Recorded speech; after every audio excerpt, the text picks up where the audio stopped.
It is the late 1930s in Leningrad, in the cold. A line of women stands along a prison wall, waiting in the grey light for news of the men inside. One of them has stood here, on and off, for months, in frost and in thaw, among strangers who have learned to know her face. A woman with blue lips, recognizing her, leans close and asks in a whisper whether she can describe this, and she answers with a single word that she can. Then something like a smile passes over what had once been the woman's face. How does a person arrive at that wall?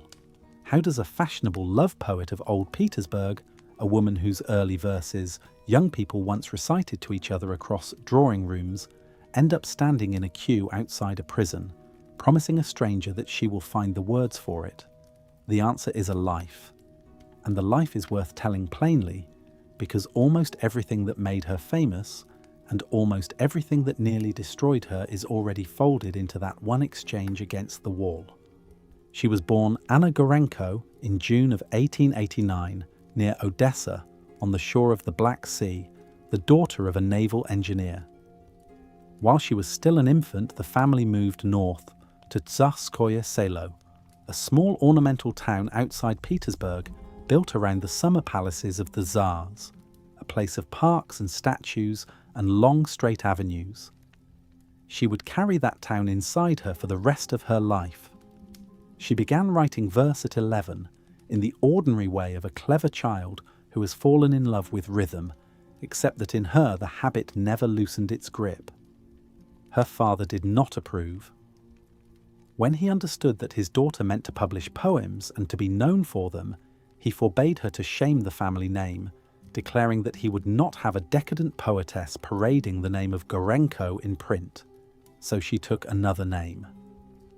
There had been, in the family's account of itself, a great-grandmother descended from a Tatar prince, and the girl borrowed that ancestral name and signed herself Akhmatova. She was 17. It is a small thing and an enormous one, a teenager choosing the name under which she would become one of the most important poets her country produced, inventing the public person before the work that would fill it existed. The woman at the prison wall and the schoolgirl renaming herself are the same act, seen from opposite ends of a life. Both are a refusal to disappear quietly.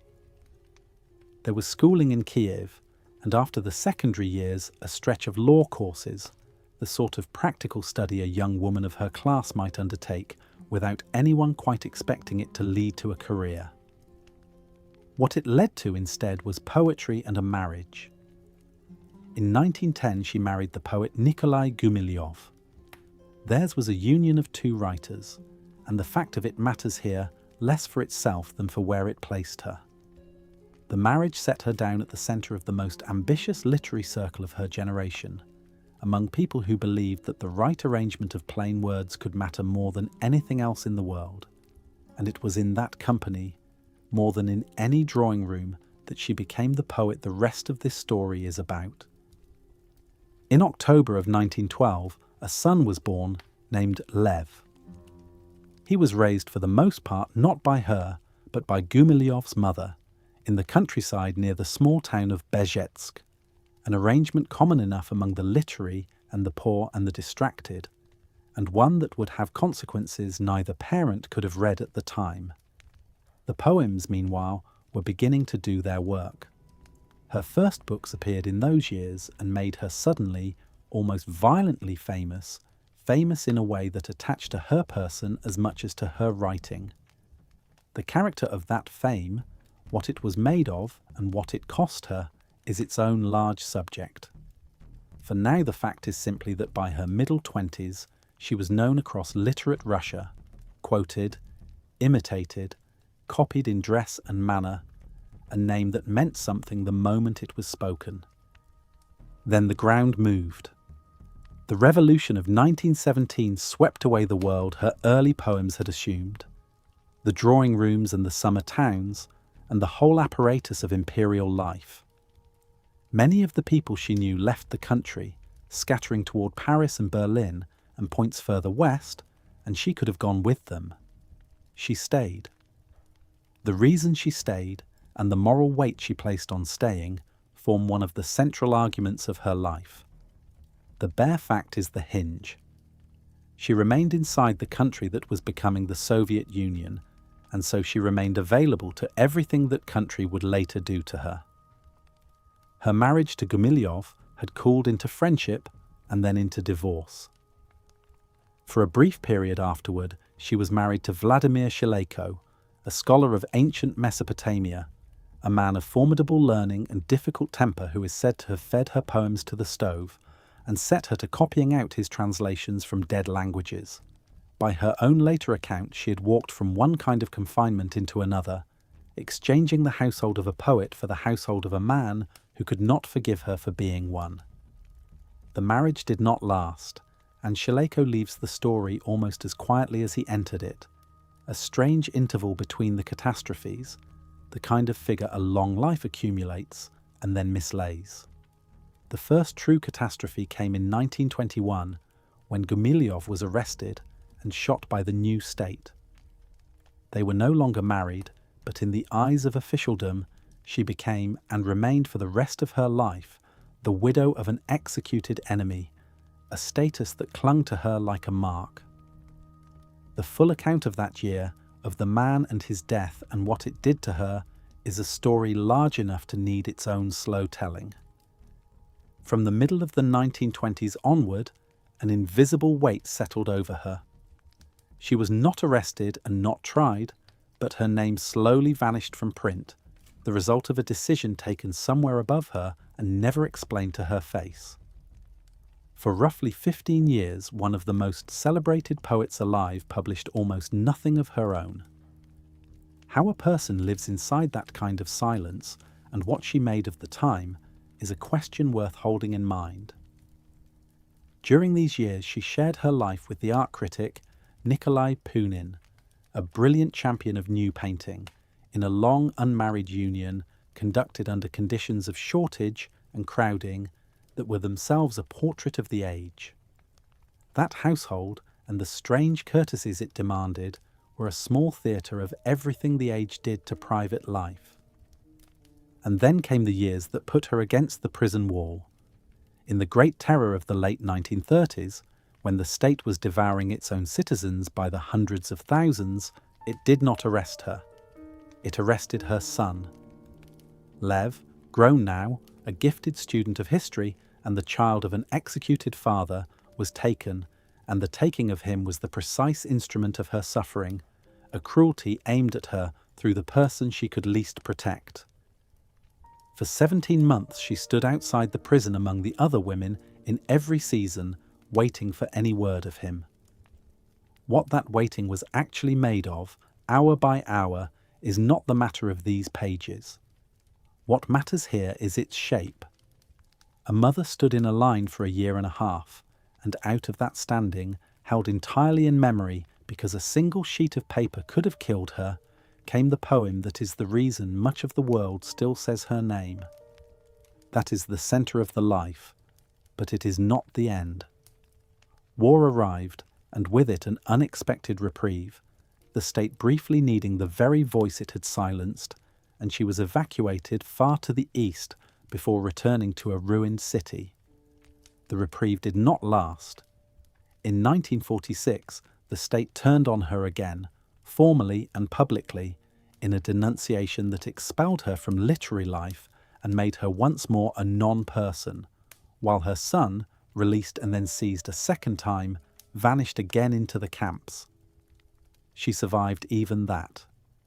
In her last decade, the wheel turned once more, slowly, and the honours arrived, foreign prizes and an old university's robe. Recognition come 40 years late to a woman in her 70s who received it with the dry composure of someone who had stopped expecting anything from the world. She died in March of 1966, an old woman who had outlived the revolution, the terror, the war, and very nearly the entire society that had tried to erase her. Set out like that, in a single breath, the life can seem to be mostly a record of things done to her, arrests and bans, and deaths arriving from outside. But that is the view from the outside, and it is the wrong view. The deeper truth is the one the woman with blue lips asked her to confirm. Through all of it, she was doing something steadily, in conditions designed to make the doing impossible. She was describing.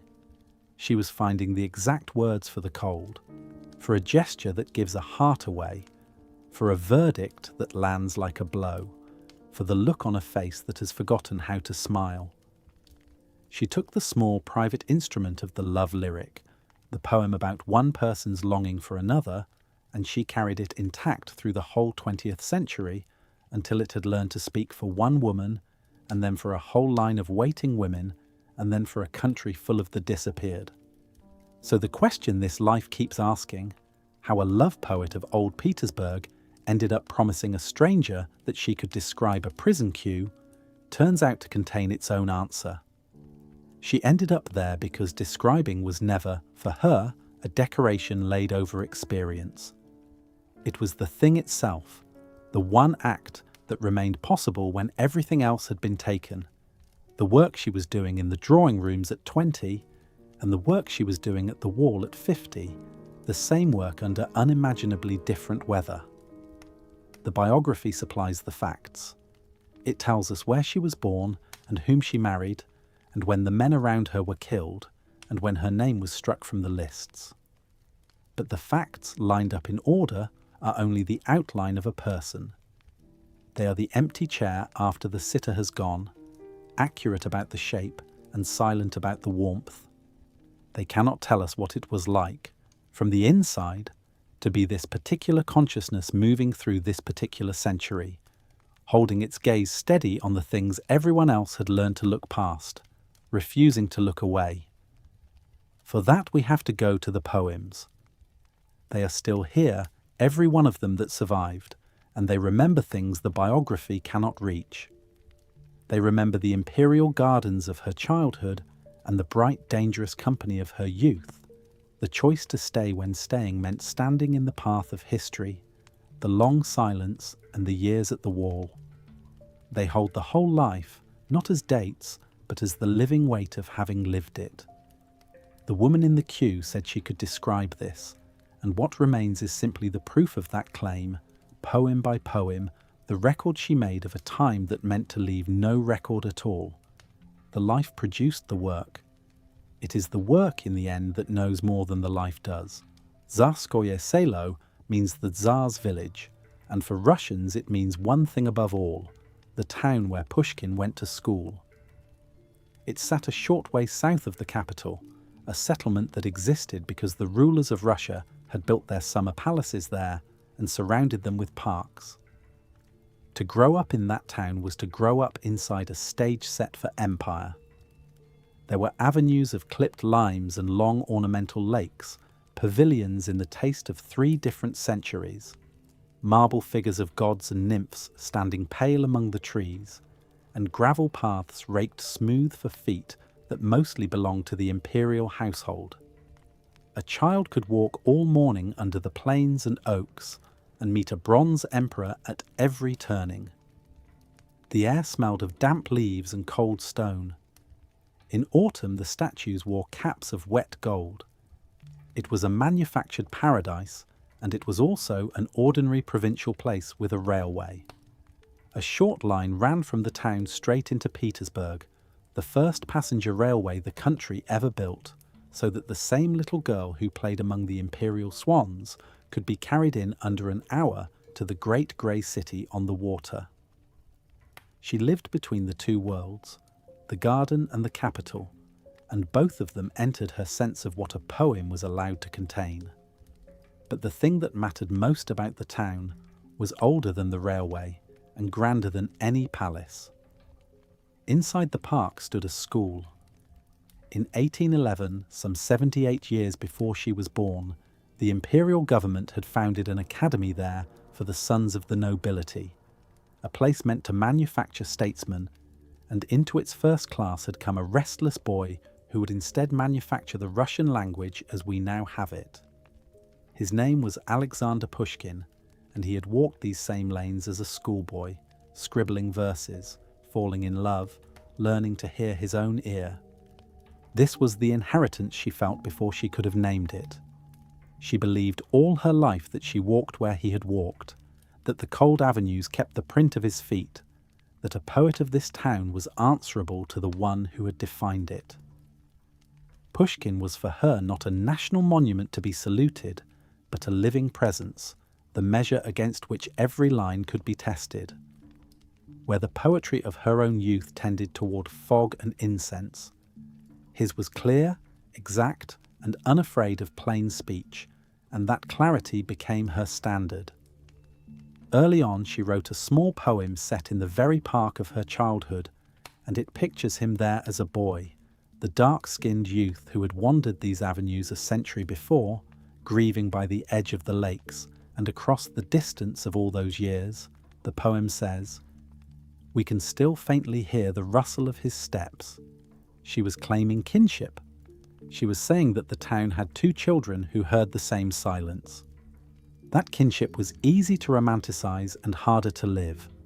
The full meaning of it would not arrive until decades later, in the worst stretch of her life, when her own poems had been quietly driven out of print and she needed work that the state could not call hers. In those years she turned scholar. She read Pushkin not as a worshipper now, but as an investigator, going through his manuscripts and his library, and she did real research that specialists still cite. In one study she traced the strange tale he had told in verse of a golden cockerel that crows to warn a king of danger, following it back past the obvious sources to a story by the American writer Washington Irving, a tale of an astrologer and a brass talisman, which Pushkin had read in a French translation.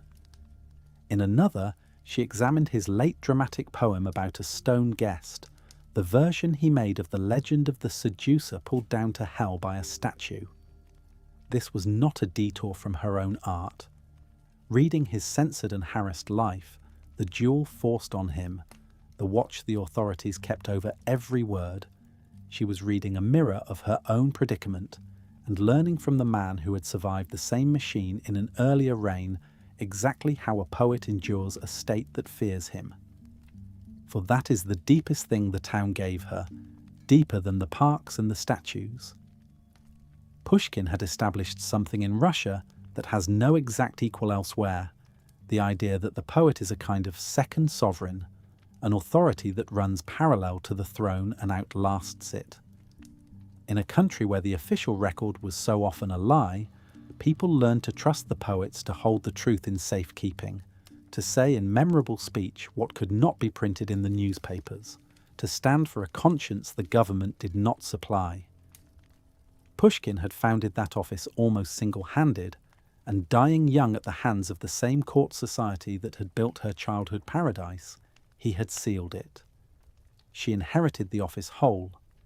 It is why the regime that came to power in her lifetime treated a woman who wrote short poems as a genuine adversary, worth banning, worth watching, worth breaking, and it is why she accepted that estimate of her own importance without vanity and without flinching.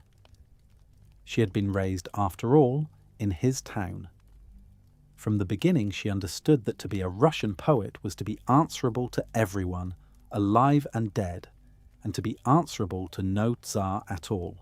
In the spring of 1910 and again in 1911, in Paris, a penniless Italian painter drew a young Russian woman nobody had heard of, 16 times.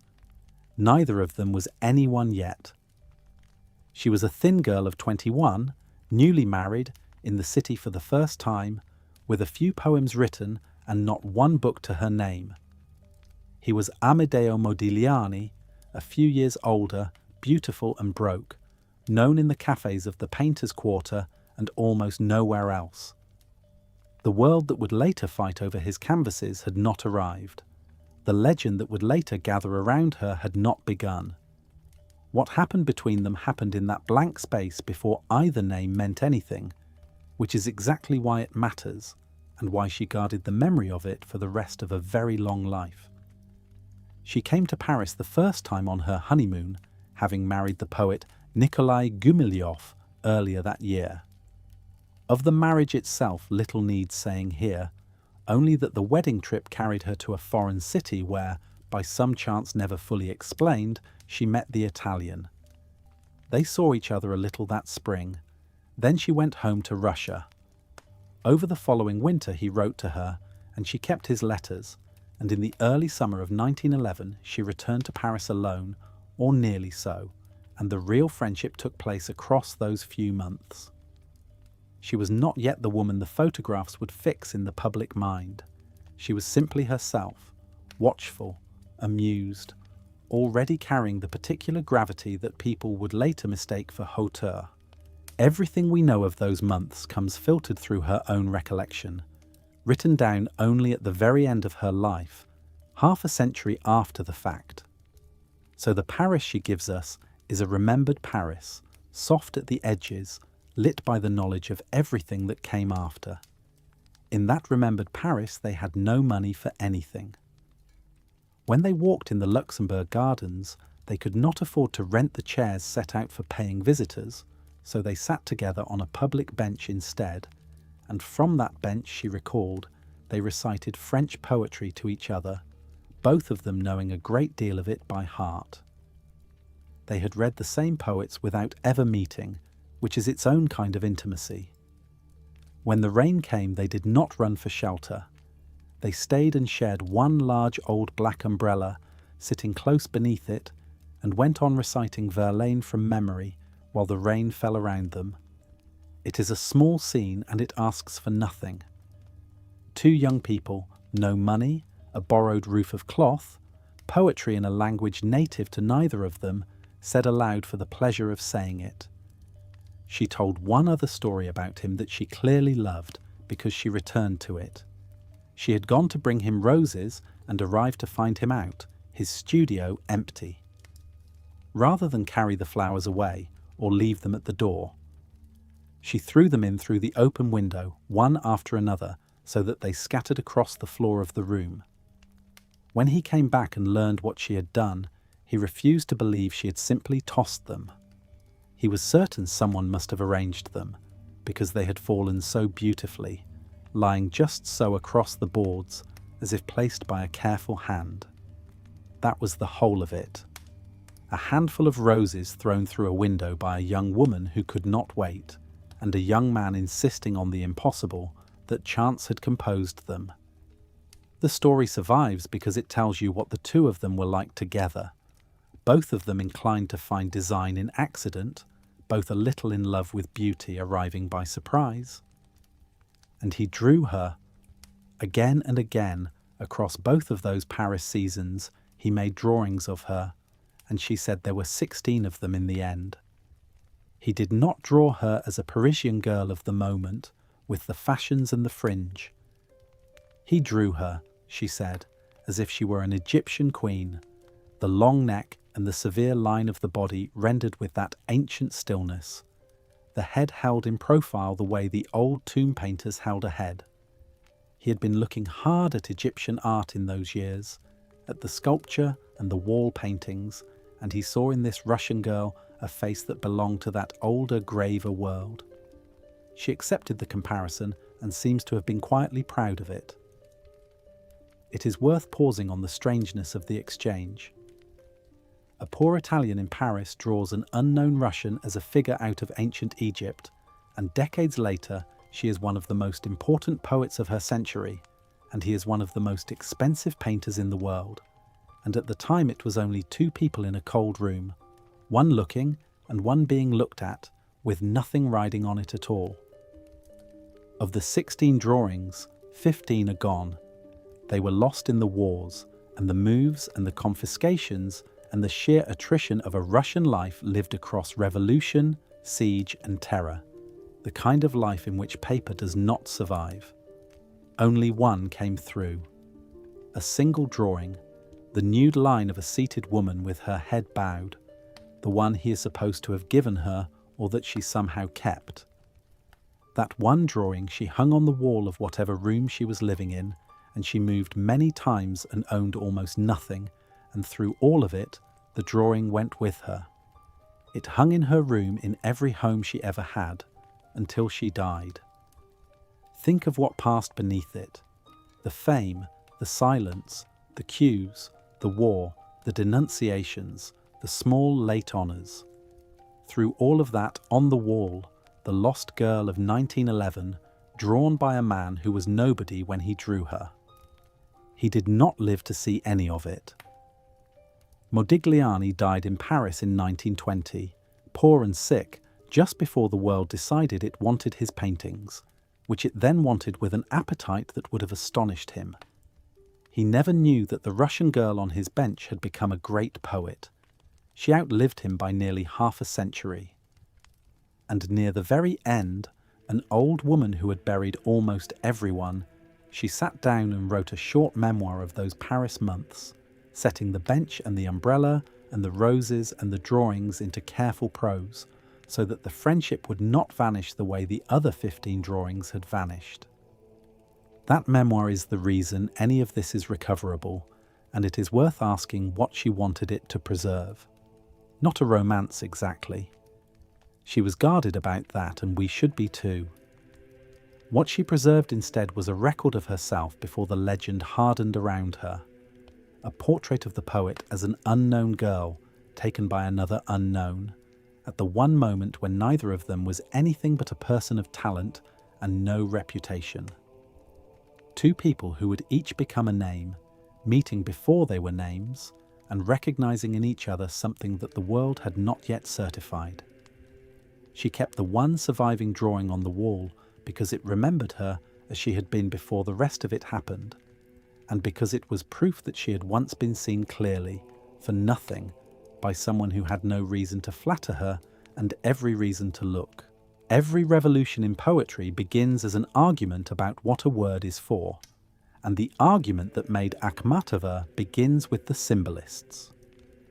To understand what she and her friends were rebelling against, you have to picture the reigning taste of Russian verse in the years before the First World War, because it was a taste of extraordinary refinement and ambition, and for a young writer, it was the air itself. The symbolists were the masters of that air. They had taught 2 generations of readers that a poem was not a description of the visible world, but a doorway out of it. For them, a word was always a veil. Behind the ordinary thing the word named, there was supposed to stand a higher, hidden reality, and the poet's task was to point past the surface toward that secret order of being. This had real grandeur, and it is worth taking seriously before it is set aside. The symbolists treated poetry as a kind of sacred music, an occult art that worked by suggestion and incantation rather than by statement. A rose in such a poem was never simply a rose on a table. It was a sign, a cipher for the eternal feminine, for divine love, for the soul, for whatever lay beyond the door. The most gifted of them, men like Alexander Bloch, could make this music shimmer with genuine mystery so that a reader felt the floor of the everyday world go soft underfoot. But a doctrine that turns every object into a symbol of something else has a hidden cost. It can never let a thing simply be itself. The visible world becomes a screen of hints, and the poet, forever gesturing at the invisible, begins to lose his grip on the only world his readers actually live in. By about 1910, the younger poets had started to feel this loss as a suffocation. They wanted the rose back. The rebellion organised itself in 1911, and it organised itself, tellingly, not as a manifesto first, but as a workshop. There was something almost modest about its beginning. A few poets meeting in apartments to read their work aloud and to criticise it openly, line by line, without the reverence the older school demanded for its visions. Akhmatova's husband, the poet Nikolai Gumilyov, together with another young poet named Sergei Gorodetsky, founded a society they called the Guild of Poets. The name was the whole idea in miniature. Where the symbolists spoke of the poet as a priest or a prophet receiving visions, the guild borrowed its language from the medieval crafts, from the worlds of the stonemason and the goldsmith and the maker of shoes. A guild has masters and journeymen and apprentices.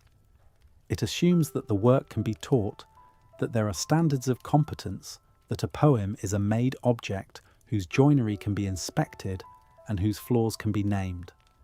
Poetry, on this view, was not a trance to be entered, but a trade to be learned. The young Akhmatova served as the guild's secretary, keeping its records, and among its members was the one contemporary she would acknowledge for the rest of her life as her equal, the poet Osip Mandelstam, though the long story of that friendship belongs elsewhere. Out of the guild came the school, and the school needed a name. They called the new movement Acmeism, from a Greek word meaning a peak or a high point, the moment of fullest ripeness. The name was a small flag planted in plain sight. Against the symbolist habit of dissolving the world into hints, Acmeism stood for the clear word and the solid thing. A rose was to be beautiful in itself, for its weight and its scent and its particular red, and not because it stood in for some abstraction behind it.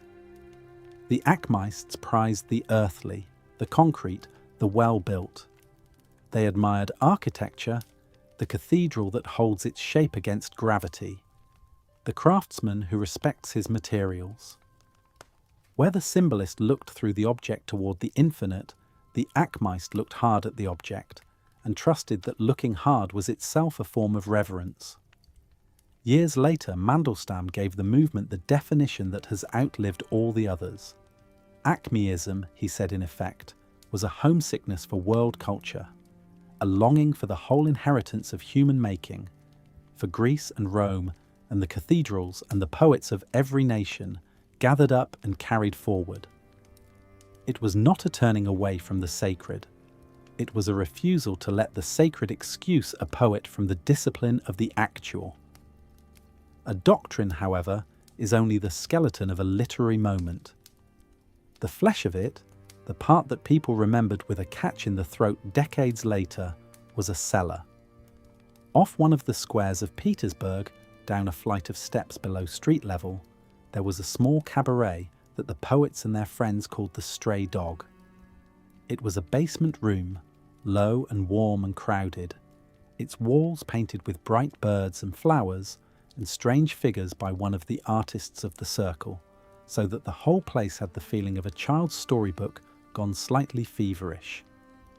The Stray Dog opened late and stayed open until dawn.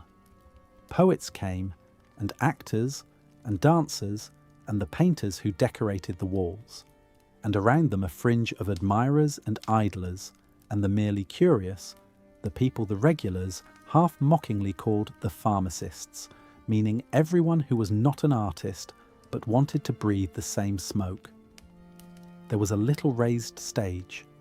Wine was drunk, verses were declaimed, music was played, and the talk ran on until the candles guttered and the morning came up grey over the canals.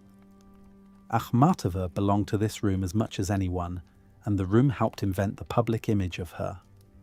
She would read from the small stage, tall and very thin, in a tight skirt, with the dark fringe of hair cut straight across her forehead that would soon be imitated by young women all over Russia. She had a way of standing still and reading her short, exact poems in a low voice, and the cellar would go quiet to hear them. The room had its own private rituals and its own private grandeur, the grandeur of a place where being penniless and being celebrated were somehow the same condition. The wine was cheap and the talk was not. People who could barely pay for their bread came down those steps to argue about metre and Italy and the future of the art, and to watch each other perform, and to be young together in a city that still felt like the centre of the world. She wrote one poem in 1913 that has become the very signature of the place, and its tone tells you almost everything about the mood of those nights. In it she says, in effect, that all of them gathered there are drunkards and revellers, that the women among them are loose and lost, and that for all the gaiety there is no joy in it, only a shared and glittering unhappiness. That is the strange double note of the Stray Dog. It was the headquarters of a movement dedicated to clarity and craft and the love of the solid world, and it was also a late-night room full of beautiful people living as if the gaiety would never end, with the faint smell of doom already mixed into all that brightness. The brightness and the dread were the same brightness. There was no joy in it. She had written of those very nights, and that note of dread sat under the laughter like a stone resting under shallow water. One encounter from those years deserves to be told for its own sake, because it shows how the new poet stood toward the old masters she was displacing. Among the symbolists, the supreme figure was Alexander Blok, the most musical and magnetic poet of the older generation, a man whose very name carried an aura of doom and beauty. Blok and the young Akhmatova exchanged poems in the courtly old manner, the way poets once paid each other compliments in verse. Blok wrote her a little poem in which he tells her, in effect, that beauty is a frightening thing, and advises her with an ambiguous smile to throw a Spanish shawl across her shoulders and a red rose in her hair. She answered with a poem of her own in the same key, returning his image, telling him that it is not beauty, but something simpler and graver that frightens, the two poets circling each other with wary, mutual admiration, each acknowledging the other's power while conceding nothing. Out of this exchange and out of a few meetings, the reading public built a legend of a great romance between them. It was the kind of story the age wanted to be true. Akhmatova denied it flatly for the rest of her life, and there is no good reason to doubt her. What actually passed between them was rarer than a love affair. It was the formal salute of one kind of poetry to another, the old music nodding gravely to the new clarity that had come to take its place. What was being founded in that cellar, beneath the painted birds, was not just a fashion or a fringe of bohemian nightlife. It was a particular faith about language that Akhmatova would carry, unbroken, through everything that came after. The symbolists had asked the word to be a window onto another world. The Akhmists asked it to be true to this one, to name the lamp and the doorway and the cold stare with such precision that the naming itself became an act of fidelity. It is easy to see this as a quarrel among aesthetes, a dispute about roses, conducted by elegant young people in a warm room while the snow fell on the square above them. But the stakes turned out to be enormous. A poet trained to look hard at the actual thing, to render the real with exactness, and to trust the plain word, is a poet equipped to bear witness. The discipline learned for the sake of a rose would one day be turned on a prison wall and a line of waiting women, and it would hold. The clear word, beautiful in itself, would prove strong enough to carry the worst that a century could deliver. Her first book was called Evening. It appeared in March 1912 in an edition of 300 copies, and it contained a discovery about how feeling gets into words. 300 copies is almost nothing. It is the size of a private gift, a handful of slim grey volumes passed among friends and a few reviewers. And yet inside that small printing, there worked a method so precise that it would outlast the empire it was printed in. The book carried a short preface by the poet Mikhail Kuzmin, an elder of the circle who recognized at once that something exact had arrived. Many of the poems had been written in the summers at the family estate near Bezhetsk, where she kept her son and her notebooks at a distance from the capital. The poems are brief. Most could be read aloud in under a minute. And the thing they do so quietly that a careless reader might take them for the diary of a sad young woman and miss the engineering underneath. Here is the discovery, stated plainly. Feeling does not enter a poem most powerfully when it is named. It enters when it is shown as a physical act, a small wrong gesture of the body, left for the reader to translate back into the emotion that produced it. The reigning manner of the day went the other way. It preferred the grand abstraction, the named and elevated emotion, the manner whose name was symbolism. Against all that she set a method of almost cold accuracy. She would not tell you that the heart was breaking. She would show you the hand that the breaking heart had betrayed. The clearest demonstration is the poem readers came to call the song of the last meeting. A woman is leaving a house. A love affair has ended inside it, and she walks out into the cold. The poem does not explain what was said or who was at fault. It gives instead a single sensation, that her breast had gone helplessly cold, and then it gives one gesture, and the whole poem turns on that gesture. She's wearing gloves, and without noticing, she pulls onto her right hand the glove that belongs on her left. That is all. She does not weep in the lines. She does not curse the man or the house. She simply puts the glove on the wrong hand, and every listener understands at once, because every listener has at some moment of shock done exactly this, fumbled a small ordinary task because the mind was elsewhere and ruined. The body keeps the books that the speaker will not open. The wrong glove carries the entire psychology of the scene, the numbness, the disbelief, the refusal of the catastrophe to feel real yet, and it carries it without a single word for any of those things. The poem deepens the trick once more before it ends. As the woman goes down the steps from the house, she registers that there were only a few of them, and yet they seem to her like very many, an endless flight. 3 small steps stretched into a staircase that would not end.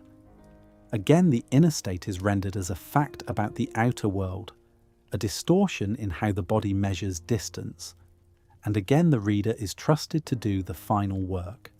This is the bargain the whole book proposes. The poet supplies the exact object, the cold breast, the reversed glove, the steps that multiply, and the reader supplies the grief. Because the reader has done the supplying, the grief feels like the reader's own. That is why these short pieces strike so much harder than the long laments they replaced. A named emotion stays on the page. An emotion you have decoded for yourself has already entered your body before you can defend against it. The same instinct governs the poem about the grey-eyed king. It opens with a strange salute, a greeting addressed to pain itself, "Hail to you, everlasting pain," and then delivers, in the flat tone of someone passing along the day's news, the report that the grey-eyed king died yesterday. What follows is given in the same level voice. The autumn evening was close and red. Her husband, coming home, remarked offhandedly that the king had been found dead out hunting, brought back from the woods near an old oak. And the woman thinks of her small daughter and notes that the child has grey eyes. The poem never says that the dead king was the speaker's lover, never says that the grey-eyed child is his. It does not need to. The whole secret history is folded into one withheld fact and one repeated colour, and the ballad form, with its old air of rumour and ordinary report, lets a private adultery and a private grief travel hidden inside what sounds like a piece of evening gossip. Once again, the feeling is never stated. It is buried in a detail and left for you to find, and finding it, you feel the floor of the poem drop away. This brevity was her signature from the start. Poems of 8 lines, of 12, that imply a whole novel they declined to write. Readers later said that she had compressed the entire 19th century novel, its affairs and betrayals and slow ruin, down into the length of a sigh. The remark is exact. In place of 300 pages of a marriage going wrong, she gives the wrong glove and trusts you to reconstruct the 300 pages yourself, and you do. The economy is not coldness. It is a wager that the reader is intelligent and has lived, that a single true detail will summon more than any quantity of explanation. A long poem tells you how to feel and risks your boredom. A short one of hers hands you one object, steps back, and lets the silence around it fill with everything unsaid. The poems also tend to break off rather than conclude. They stop on the cold staircase, on the grey-eyed child, on a gesture caught in the act, refusing the tidy final sentiment that a lesser poem would supply. That refusal is part of the method too. Life does not announce its endings, it merely continues past them while we stand in the doorway with the wrong glove on, and the poems keep faith with that. They leave the wound open because the wound in fact stays open, and a closed last line would be the first lie in an otherwise truthful poem. There is one more invention in Evening, and it would shape the rest of her life in ways she could not yet have measured. The woman who speaks these poems, abandoned, watching, fumbling her glove on a cold staircase, is not simply Anna Akhmatova writing down her own afternoon. She is a made figure, a lyric heroine, an instrument tuned to register feeling at the finest scale, and the poet built her the way a novelist builds a character who is and is not the author. But the poems were so intimate, so precisely observed, that readers could not believe they were anything but confession. They assumed each piece reported a real night in the writer's real life, that every absent lover had a name she knew, that the cold breast and the reversed glove were a transcript, and she did not correct them. She let the mask and the face blur into each other, let the line between the invented heroine and the living woman go soft, because that blur was itself a kind of power. The reader who believes a poem is a true diary reads it leaning forward, hungry, certain of access to a real heart. That belief would cost her a great deal in the years to come, and would also let her become something larger than a private poet, though all of that lay far ahead of the young woman in the spring of 1912. Here at the beginning, it is enough to see what she had found. She had learned to put the whole of her feeling into the smallest physical wrongness, the glove on the wrong hand, and to make a reader complete the gesture and so complete the grief. Everything she would later do, the speaking for thousands, the witness against a state, would be built on that small and merciless accuracy first proven in 300 grey copies in the spring of 1912. There are poets who wait decades for their readers, and there are poets the readers seem to have been waiting for. Akhmatova's second book, Rosary, reached the shops in March 1914, and within months, an unknown 24-year-old was the most famous woman in Russian poetry. The book was thin, the poems were short, and the subject was old as song, a woman in love and a woman left. Yet something in the timing or the voice caught a whole reading public at once. Her first book had found admirers among other poets and a few sharp critics. This second book found everyone. It went into edition after edition, 9 printings before the decade was out, selling steadily even after the war began and paper grew scarce and the country had every reason to think of other things. A book of love poems kept reprinting through years of mass death, which tells you something about what people needed and something about what she had made. What she had made was not a confession, though it was read as one. The quiet discovery of her first book, the one remembered ever after for the glove pulled onto the wrong hand, was now perfected and repeated and varied across 100 small scenes. Readers did not analyse the method. They simply felt that here at last was a woman speaking the truth about her own heart, plainly, without ornament, in the very words a person might use. That the truth was a made thing, an effect built by a craftsman, did not occur to most of them, and she did not always trouble to correct it. The fame that followed was unlike the fame of other poets because it left the page entirely. A parlour game spread across Russia that season, played in drawing rooms in Petersburg and Moscow, and in provincial towns where her name had only just arrived. One person would recite a line of hers, and the next was bound to continue it from memory, and the next until someone faltered and lost. Her poems had become a common possession, the way folk songs are, known by heart by people who could not have said where they first heard them. Young women copied more than the lines. They copied the woman.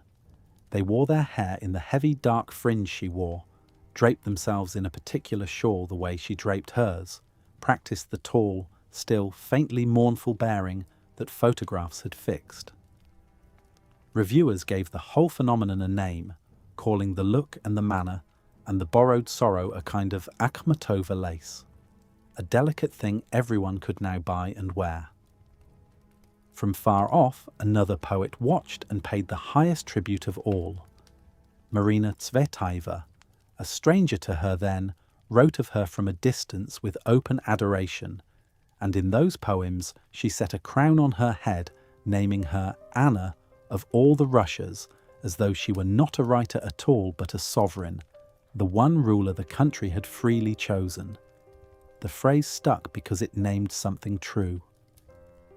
In a land where the official ruler sat in a palace, here was a woman whose dominion was the memorized line, an authority no decree had granted and none could revoke, ratified only by the fact that millions held her words in their heads. She gave that public exactly what it wanted, and slightly more than it understood. In one of the poems they loved best, she writes that she has taught herself to live simply and wisely, to look at the sky and to pray to God, and to walk a long while before evening so as to wear out a needless anxiety. It reads like a page from a diary, the private resolution of a woman calming herself, and her admirers read it precisely that way, as news of her own inner life. But the simplicity is learned, she says so in the first breath, taught to herself, a discipline and not a temperament, and what looks like artless candour is the hardest art there is, the art that hides itself. They took the mask for the face, which is what they were meant to do. There was a price, and she came to feel it as one. The mask, worn long enough, hardens onto the skin. The public had decided who she was, the lovely melancholy woman of the love poems, the one forever being abandoned at the end of an affair. And it wanted her to remain that woman permanently, to keep supplying the same exquisite grief. Critics fixed the label on her too, the love poet, the poetess of the boudoir, and it sounded harmless enough in 1914. In other decades, the same word would be turned into a weapon and used to dismiss her, to say that a woman who wrote of broken hearts could have nothing to say about a country breaking apart. She grew impatient with the jilted lover the public would not let her retire. She had more to say, and she could feel the cage of her own image closing around the saying of it. So the fame was the first of her prisons, though it was a velvet one, and she would learn what the other kind was like. It is worth saying plainly. Adoration is a form of confinement. To be loved by everyone for one thing is to be forbidden the rest of yourself, and a portrait painted by a million strangers is still a wall. She had wanted to be read, and she was read as no Russian poet of her time. She had wanted to be understood, and that is a different wish, and it would wait. White Flock was published in September 1917, between two revolutions, and in it the love poet learned to speak for more than two people in a room.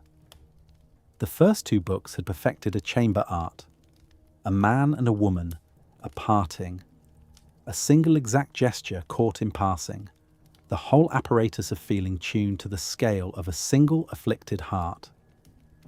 The third book keeps all that skill and then opens a window in the wall of the room, and through the window comes a war, a country, a sky over a country, and the cold that was beginning to settle on a whole civilization.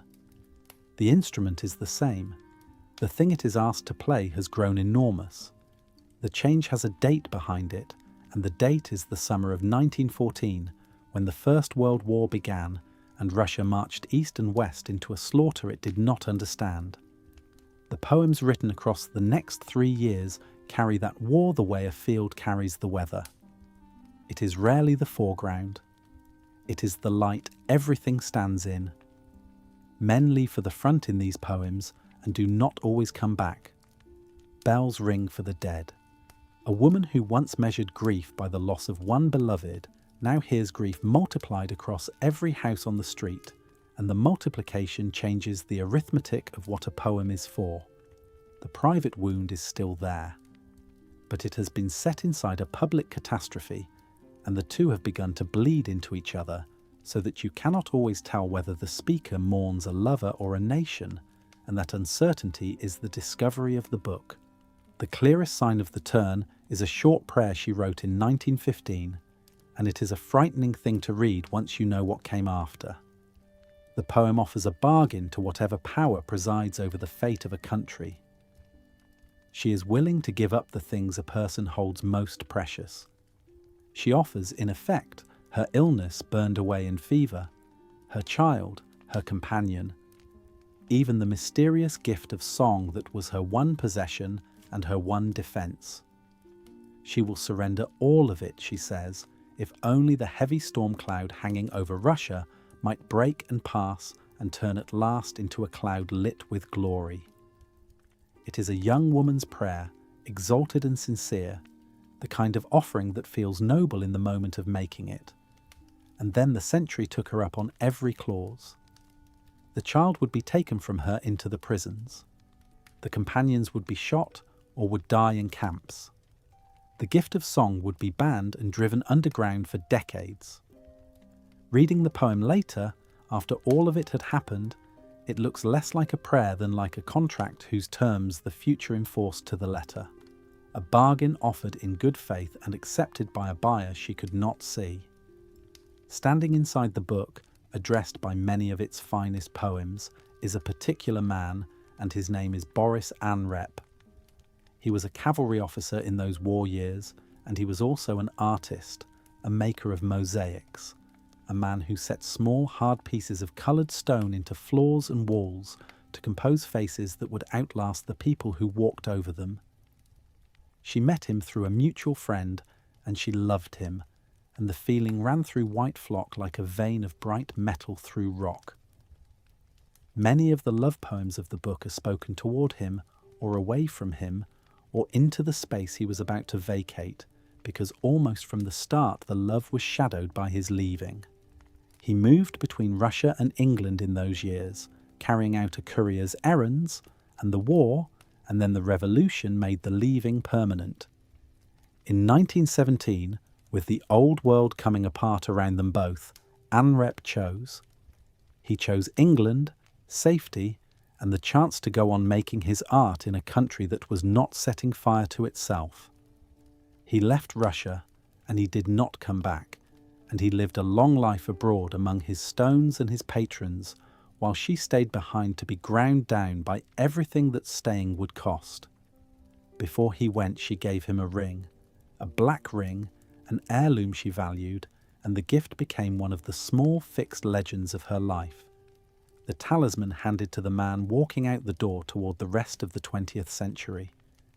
She kept the poems. He kept the ring. The country closed between them like water. And then there is the coda, which arrived more than 3 decades later and which belongs to his story, and so to this one. In 1952, in London, Boris Unwritten finished a great mosaic floor in the entrance hall of the National Gallery, a sequence of figures representing the virtues a human life might be measured against. For the figure of compassion, he used a face he had not seen in person for many years, the face of the woman he had loved and left in Petersburg before the revolution.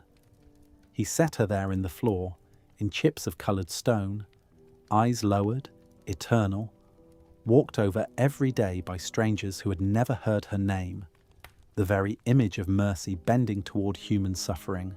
She learned of it. The poet whose own country had banned her and pulped her books was, without her knowledge and across a sealed border, becoming a permanent fixture in the floor of a museum in the enemy West, fixed in stone among the virtues by a man who had saved himself by leaving.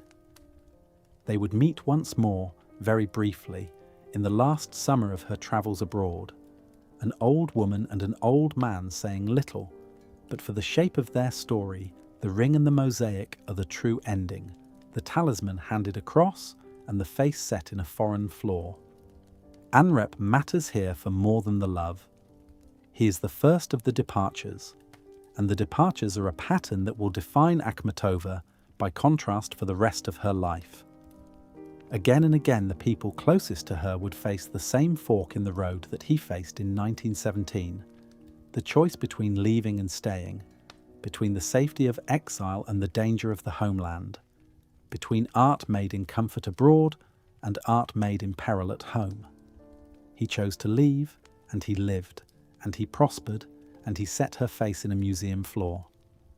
She would choose the other road. White Flock is the book in which that contrast first comes clear.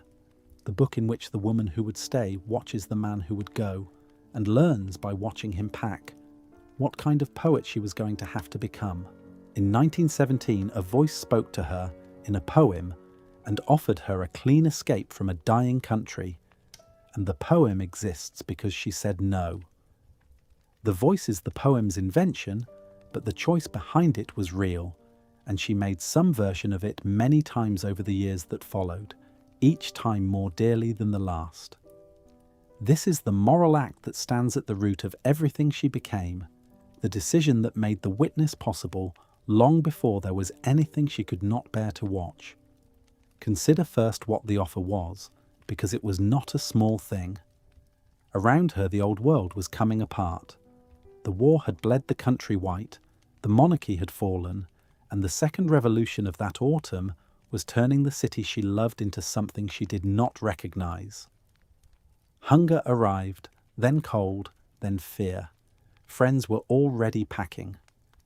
Over the next few years, a great part of the educated class she belonged to would leave, scattering toward Paris and Berlin and farther, carrying their languages and their grievances into furnished rooms abroad, and many of them would urge her to come. They were not foolish. They could see what was coming, and a number of them saved their lives by going. The door was open, and through it lay safety, and very likely comfort, and an admiring audience of exiles who would have received her as a queen. The poem of 1917 stages exactly this temptation and answers it. A voice comes to her, consoling, almost tender, and it says, "Come here, leave your deaf and sinful land, leave Russia forever." It promises to wash the blood from her hands, to lift the black shame from her heart, to make her clean. And in the poem she does not argue. She does not debate the voice or refute it. She simply raises her hands and covers her ears so that her grieving spirit will not be stained by those unworthy words. That gesture is the whole of her answer. The temptation is real, the voice is gentle, the offer is good, and she refuses to let herself even hear it to the end. She treats the invitation to leave as a kind of pollution, a thing she must shut out of her body before it can do its work. 5 years later, she set the same conviction down more coldly and more completely. In a poem of 1922, she declares that she is not with those who abandon their land to be torn to pieces by its enemies. She will not listen to their coarse flattery, will not hand them her songs. And then, having drawn that hard line, she does something more generous and more difficult. She turns and looks at the ones who left, the exile, and instead of contempt she offers pity. The exile in her poem is pitied like a prisoner, like a sick man, a figure to be mourned rather than scorned, and she says directly that dark is the road of the wanderer, that foreign bread smells of wormwood. She does not pretend that staying is comfortable and leaving is easy. She says the opposite. She says that those who left have chosen a road that runs through wormwood, and that she, who stayed, has chosen something harder still and would not trade it. Underneath both poems lies a single idea, and it is worth stating plainly because it is the argument she spent her life proving. For her, to emigrate was to perform an amputation on oneself. A poet is not a portable thing. A novelist might carry his world in a trunk, but a lyric poet is made entirely of a language, and a language lives only where it is spoken, in the mouths of the people who suffer and quarrel and pray in it. To leave Russia was to cut herself off from the one element in which her art could breathe, to keep the body alive at the cost of the thing the body was for. The exiles she pitied had saved their persons and lost their ground. They would write, some of them beautifully, but they would write into an echo, addressing a country that could no longer hear them, in a tongue slowly going stale in their mouths. She would rather stand inside the catastrophe and speak from within it than describe it correctly from a safe distance. And so staying became for her a form of witness, though she could not yet have known how much there would be to witness. This is the part that turns a stubborn loyalty into something larger. When she covered her ears against the tempting voice, she did not know about the cues that lay ahead, or the friends who would vanish, or the decades of silence and fear. She chose to remain among her people before she had any idea what remaining would cost, and that is precisely what gives the choice its weight. It was not endurance after the fact. It was a wager made in the dark, a decision to be present for whatever her country was about to suffer, made at the one moment when she could still honourably have walked away. The price of that wager should be named without softening it. Many of those who left lived. Many of those who stayed did not. This is simply true, and she knew it, and she never dressed it up as a guarantee of virtue rewarded. Staying did not protect her or the people she loved. It exposed them. What it gave her instead was standing, the right to speak, the authority that comes only from having been there when speaking was dangerous and leaving was free. She had decided to keep her place among her people in their suffering before that suffering had a name or a season, when nothing yet compelled her to prove the decision and she could still have chosen otherwise. When the years finally demanded that she answer for that decision with her body, she had already answered in a poem by covering her ears against a kindly voice and choosing the harder ground. There is 1 month in which the old Petersburg of poets actually died, and for Akhmatova it had 2 funerals. The month was August of 1921, and to understand why it broke her so completely, you have to follow the longer story of the man whose death gave the month its second grave, because she had loved him, married him, divorced him, and outlived him, and the state would insist for the rest of her life on calling her his widow. Nikolai Gumilyov found her when she was still a thin schoolgirl in Tsarskoye Selo, the town outside Petersburg, where both of them went to the gymnasium, a girl with a long spine and a way of holding herself that people remembered before they remembered her face. She did not move to the Kiev region until several years later, after her parents parted, and finished her schooling there. He was a poet already, or determined to be one, and he courted her for years with a persistence that crossed into desperation. She refused him, and refused him. He is said to have tried more than once to take his own life over her, travelling abroad and staging the gesture in foreign cities, returning, proposing again. It was not a courtship so much as a siege, and what finally ended it was less her surrender than her exhaustion, a sense that this furious devotion was a fact of her life she could neither return in kind nor escape. They were married in a church near Kiev in the spring of 1910, and his own family did not come. They stayed away on purpose, certain the marriage was doomed, and in this one judgment the relatives were right. The 2 of them went to Paris on their honeymoon, where she would meet the painter Modigliani. What matters for the marriage is what it became once it was a marriage. It was unhappy almost at once.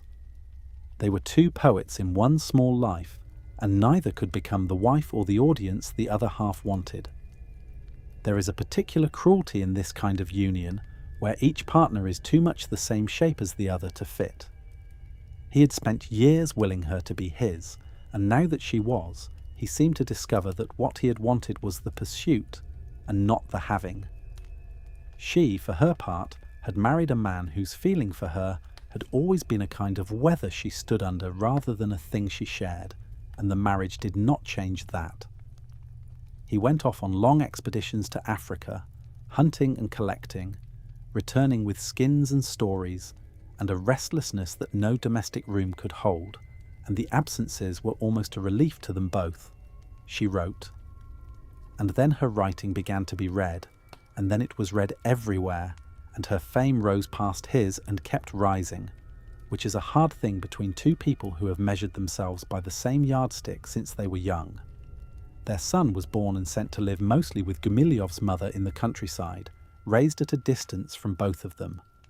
By 1918 they had divorced, and the divorce was, by the standards of such things, amicable. They had stopped being married long before they signed the paper. What did not change was the kind of man he was. When the First World War came, he volunteered, and he was brave in the way he wanted to be brave, decorated, a cavalry officer who seemed to enjoy the danger. When the revolution came and the old world fell, he did not adjust himself to the new arithmetic of survival. He wore his monarchism in the open. He crossed himself before churches in the street. He made no secret of his contempt for the regime that now governed everything, and he behaved, in a city learning daily what the regime could do, as though the regime were beneath his notice. People who loved him called it courage. People who feared for him called it folly.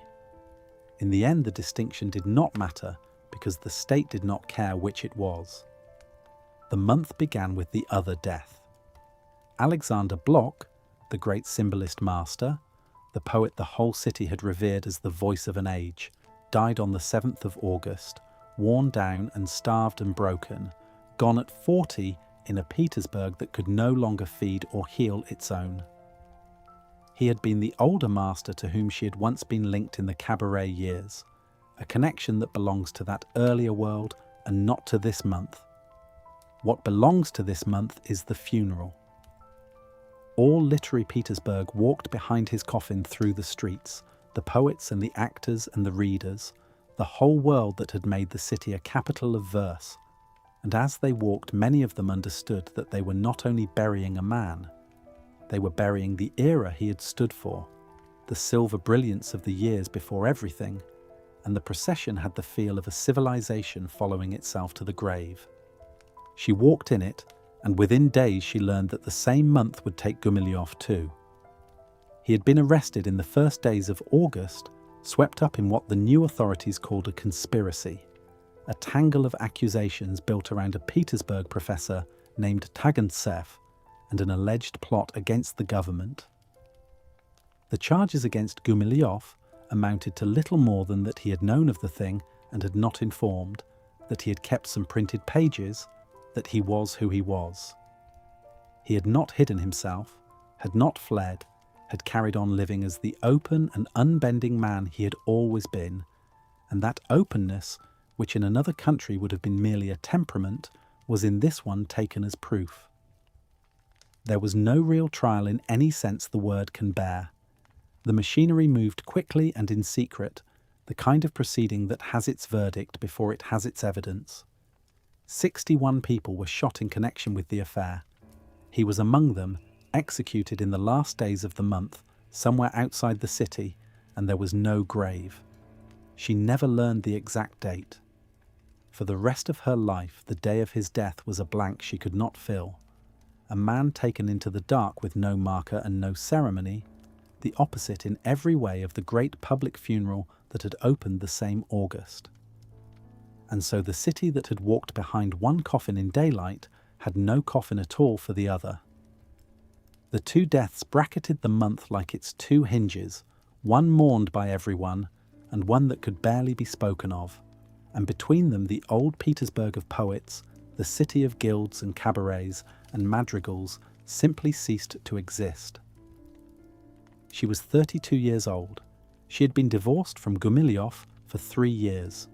None of that protected her. From that August forward, she carried a title the state had assigned her and would never let her set down, the widow of an executed man, a status more binding than the marriage had ever been, a mark that attached to her, and more dangerously, to their son. She published twice that season, and the two books stand on either side of the catastrophe like a before and an after. In the spring there had been a small collection she called by a plain green word for the roadside weed that heals, poems still half belonging to the older world. Then, at the very end of the terrible year, came the other book, the one she named with the old church formula for reckoning time, the year of the Lord, 1921, as though to fix the date in stone and consecrate it.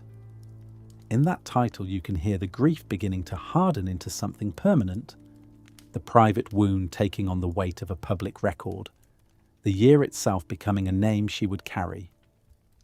The poems of that autumn show the change at the level of the nerve.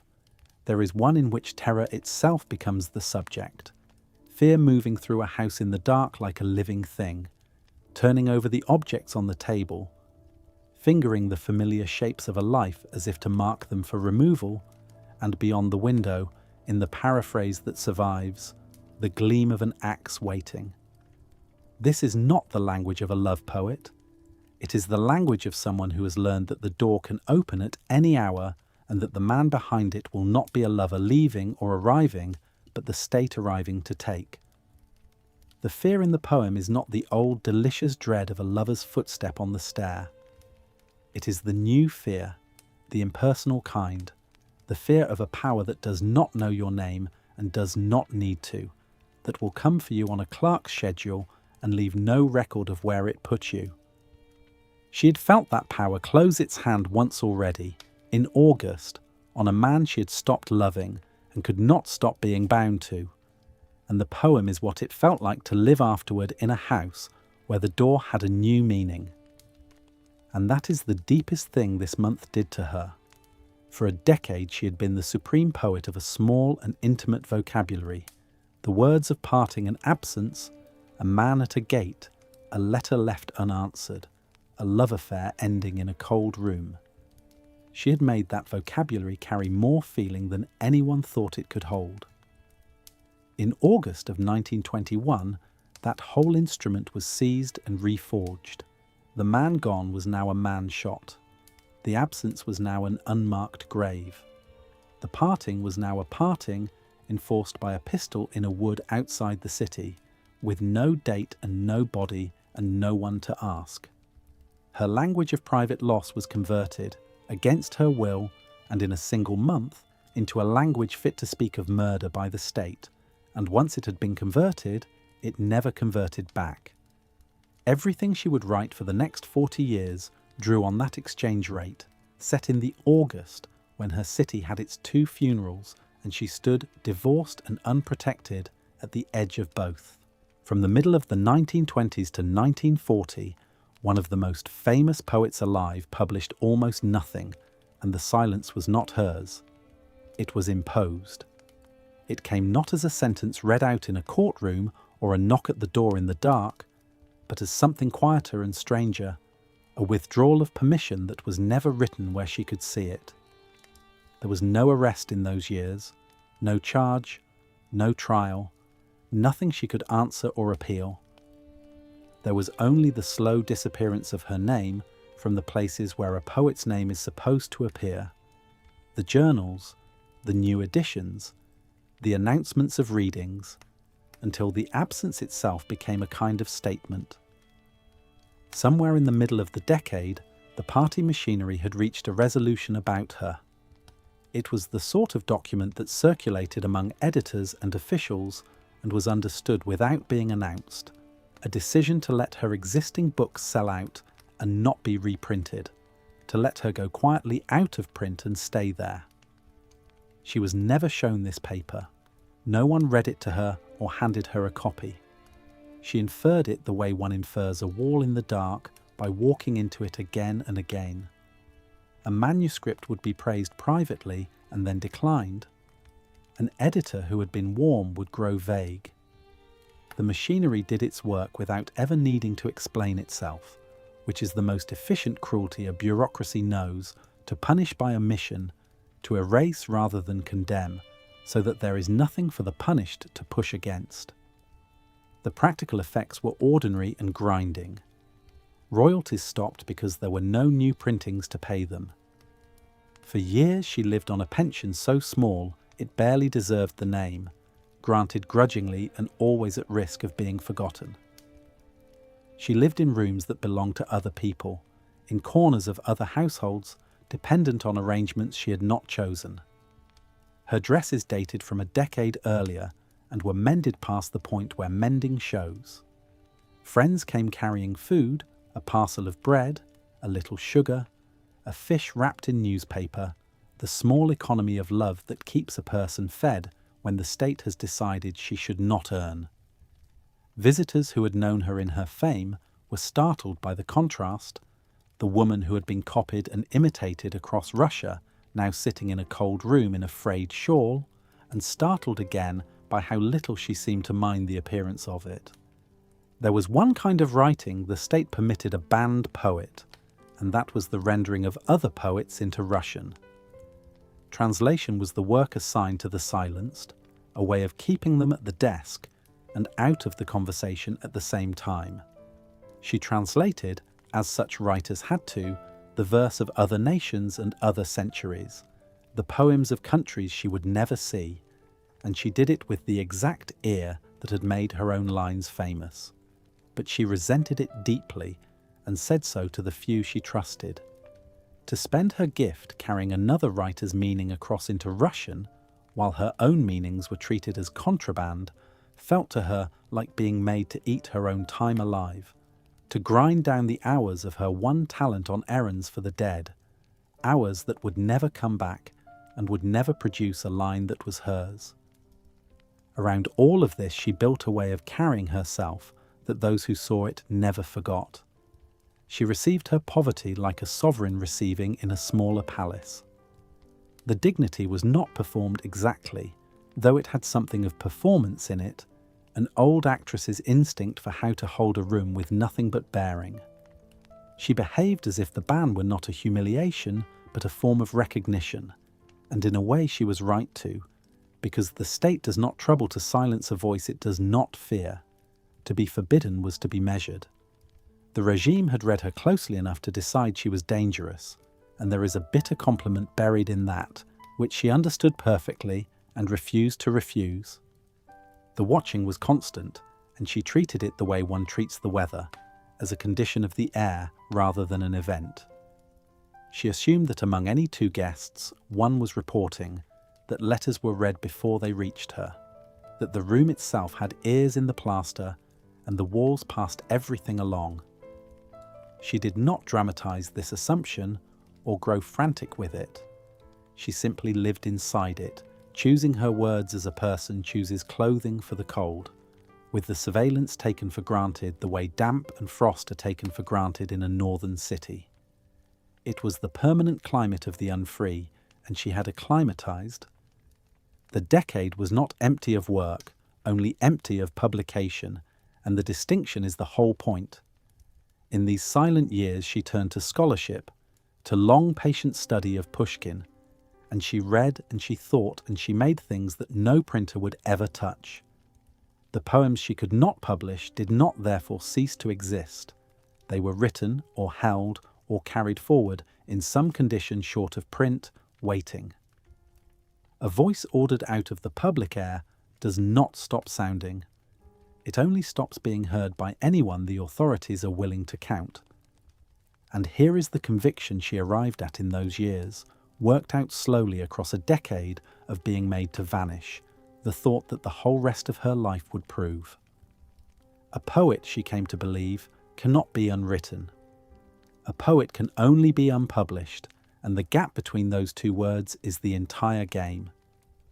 The state controlled the presses, the paper, the ink, the distribution, every visible channel by which a poem reaches the people for whom it is meant. What the state did not control, what it could not reach with any resolution or any pension or any informer, was the moment of making itself, the arrival of the line in the mind, and the lines lodging in the memory of whoever heard it. Publication is a permission. Composition is not. The authorities could keep her name off every page in the country and still not prevent a single poem from coming into being, because a poem comes into being first as breath and thought and rhythm in a place no resolution can be enforced. So the silence of those years was, from the outside, total. A famous poet went dark and stayed dark for the better part of 15 years, and to the world it looked like an ending, a talent shut down by the weight of the new order. From the inside it was something else, a steady accumulation in the only vault the state could not search. She was not waiting to write again.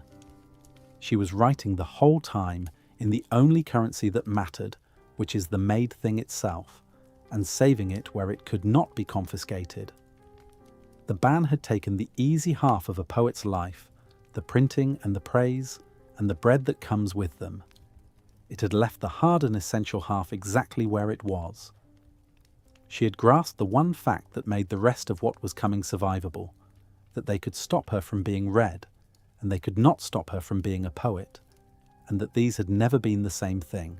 For almost 30 years her address was a wing of a palace, and the palace had a motto on its gates that her life would test: God preserves everything. The building was the old Sheremetev family seat, a long ochre house set back from one of the embankments of Petersburg, behind a courtyard closed off from the street by an iron fence. The Sheremetevs had been among the richest aristocrats in Russia, and the carved words above the gate were their family device, a promise of permanence cut into stone by people who assumed that what they had would last. By the time Akhmatova came to live there, the family was scattered or dead. The rooms had been divided and subdivided into communal apartments, and the motto presided over a kind of permanence its makers had never imagined, the long endurance of people with almost nothing. A communal apartment in those years meant strangers sharing a kitchen, a corridor of closed doors, a single stove, voices through the walls at every hour. Several families would be packed into rooms built for one household, each room a country with its own border, the shared spaces neutral and contested at once. Into this the great palace had been converted, but the bones of the older world were still visible if you knew where to look. There was the courtyard and a garden behind the house, and from her window she could see an old maple, a tree she watched through every season for years, one of the few fixed companions of a life that kept losing everything else. The maple became, in time, almost a character in her poems, the witness at the window, leafing and bare and leafing again, while the human world below was arrested and deported and shot. She did not come to Fountain House alone, and she did not come to a room of her own. She came because of Nikolai Punin. He was a brilliant art critic, one of the first serious champions of the new painting in Russia, a man who could talk about a canvas until it opened, who brought her close to the world of artists and the argument over what modern art was for. Their involvement began in the middle of the 1920s, in the years when her name was vanishing from print, and by the end of that decade, she had moved into his apartment in the palace wing. It was not a simple move. Punin's apartment already contained his first wife and their daughter, and Akhmatova came to live among them. The new attachment folded into the old family rather than replacing it. So the household that formed there was one of the strangest domestic arrangements of an age that specialized in strange arrangements. The former wife stayed. The daughter grew up in the rooms. The new companion lived alongside them, and for years they all sat at the same table, sharing food that was never quite enough, sharing a kitchen and a corridor, and the awful intimacy of poverty. There was jealousy in it, of course, the slow friction of a woman and the woman she had succeeded living within arm's reach. There was shortage, the constant Soviet arithmetic of who ate what and how much. And there was, strangest of all, a kind of courtesy, an elaborate civility maintained across the fault lines, because there was nowhere else for any of them to go and no privacy in which to break down. It was the most Soviet of love affairs, conducted in a crowd, love itself divided and rationed like bread. For Akhmatova, this was, on its surface, a come-down almost too sharp to credit. She had been the most celebrated woman in Russian poetry, copied and imitated across the country.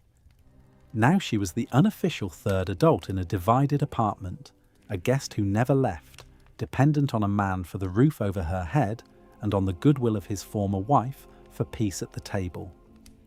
And yet she stayed for years because the alternative was worse and because the union with Punin, for all its impossible geometry, was real. He gave her the company of a first-rate mind and a foothold in the one world still partly open to her, the world of painters, who were watched but not yet silenced as the poets were. The relationship did not end in any dramatic way.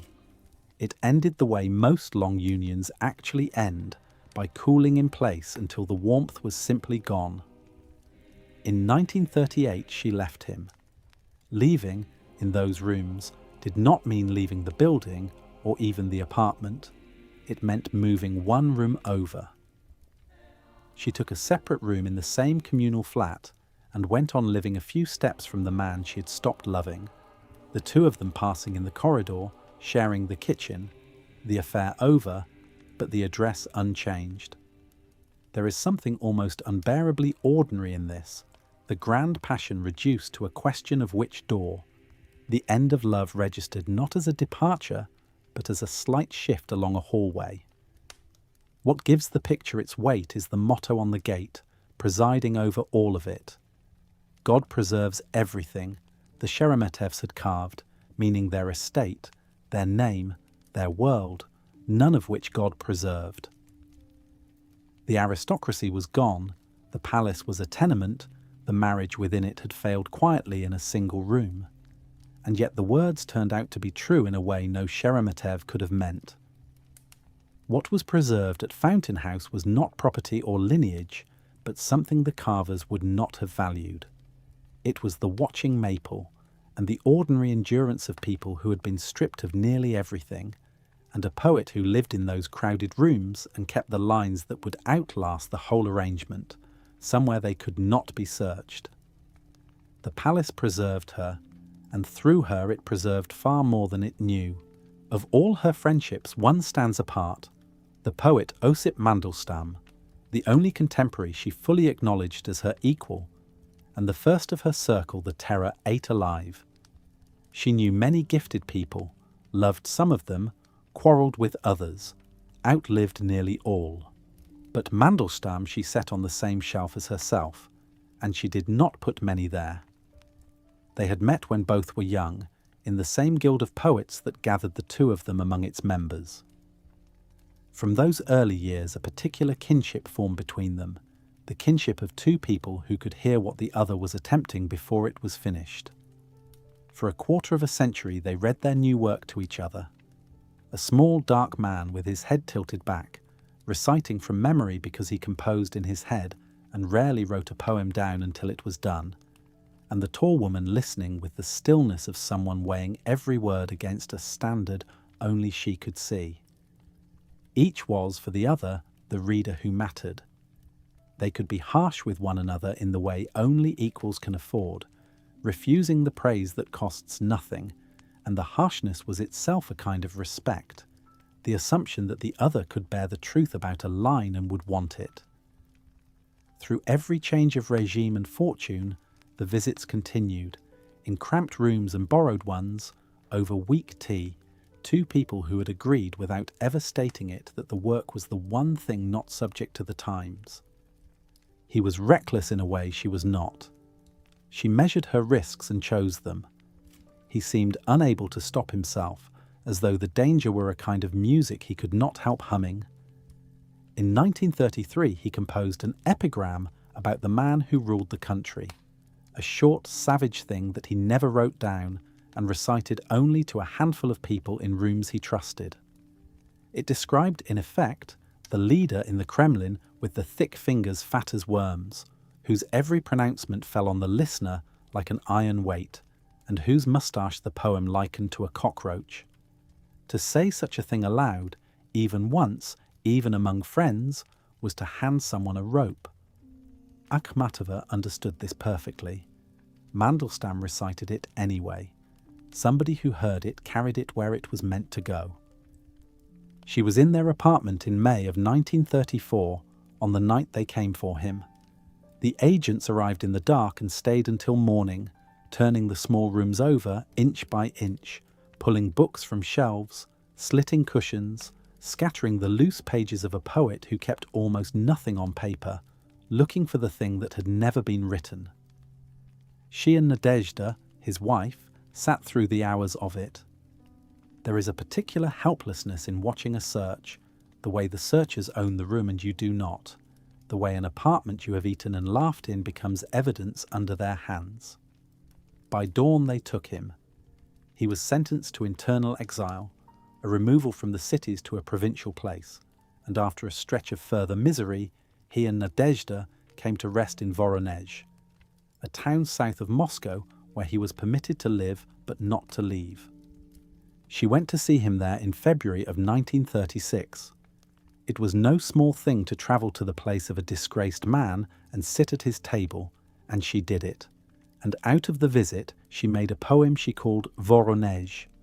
Most of it walks through the frozen town, the ice, the poplars, the old battlefields buried under snow. Then at the end it turns, suddenly and quietly, to the man she had come to see, and says that in the room of the banished poet, fear and the muse stand watch by turns, and that the night comes on with no hope of a dawn. When the poem was first printed, those final lines were cut, because they said too plainly what the room actually held. That was the whole of their situation in a single image. The muse had not left him. Fear had not left him either. They took the watch in shifts, and there was no morning coming. It was, in a way, a portrait of both their lives in those years, the gift and the dread occupying the same small room, neither able to drive out the other, the work going on under a fear that never lifted and a sky that never lightened. In 1938 they arrested him a second time, and this time there was no exile to a town, no table to sit at. He was sent east, far east, toward the camps near the Pacific, and somewhere in a transit camp on that far coast, in the cold of that December, he died. The official cause was given as illness. The truth was the cold and the hunger, and the work and the chemicals, and the standing in the freezing barrack, the slow industrial killing the camps performed without needing a single dramatic act. The news did not arrive as news.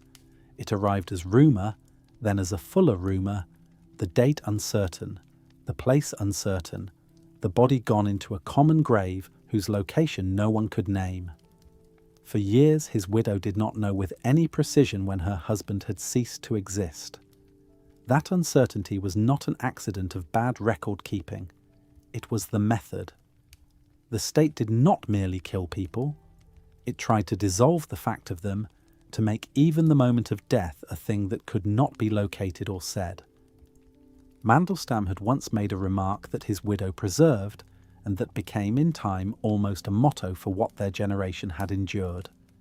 He said in effect that only in Russia is poetry truly respected, since only there are people killed for it.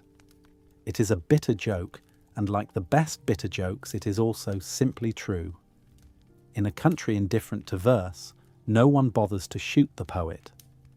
He made the remark lightly, the way he said most things, but he was the proof of it, and within a few years he would pay the whole of the price the joke named. The line had the shape of a man who had measured exactly what his words could cost, and had gone on saying them. He had written 4 lines about the man in the Kremlin, and was sent first to the edge of the country, and then off it altogether, into the cold that swallowed him. The respect he spoke of was the respect of a hand at the throat. It valued the poem enough to destroy the man who made it, and Mandelstam, who joked about that respect, did not live to see his own work survive him. What kept Mandelstam's work alive was a woman with a memory. Nadezhda Mandelstam, his widow, set herself to learn his entire body of poetry by heart, every line he had made, so that the work would survive even if every page were destroyed. And after his death, she and Akhmatova drew close in a way that lasted the rest of their lives. The 2 widows of Russian poetry, one widowed by a bullet decades before, and one by a camp. They had known each other since the early years, and the catastrophe had now bound them with a second thread that no ordinary friendship carries. They saw each other through decades of poverty and suspicion, sharing rooms when there were rooms to share, comparing what each remembered against what the other did, so that nothing important would be lost between them. Between them they kept the memory of the dead and a record of what had been done. 2 women who had decided, without ever announcing it, that they would carry the account forward. They were unsentimental about each other and absolutely loyal, which is the rarest kind of friendship. Each had become the other's witness, the person who could confirm that a vanished world had in fact existed and that its best people had been real. Near the end of her own life, Akhmatova wrote pages of recollection about Mandelstam, setting down what she had seen, because she had outlived nearly everyone who could. She placed him always among the very few.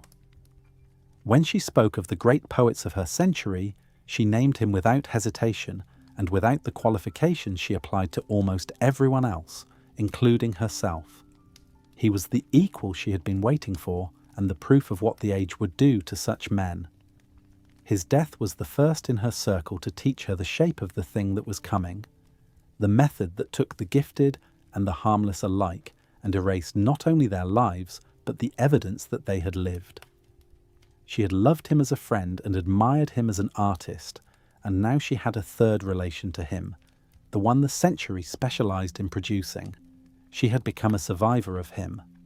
It was a role she would be made to play again and again, until at last there was almost no one left to survive. The terror, when it finally came for her, did not arrest Anna Akhmatova. It arrested her son. And she came to understand, slowly and then completely, that this was the precise and intended cruelty, the form of punishment most exactly fitted to her.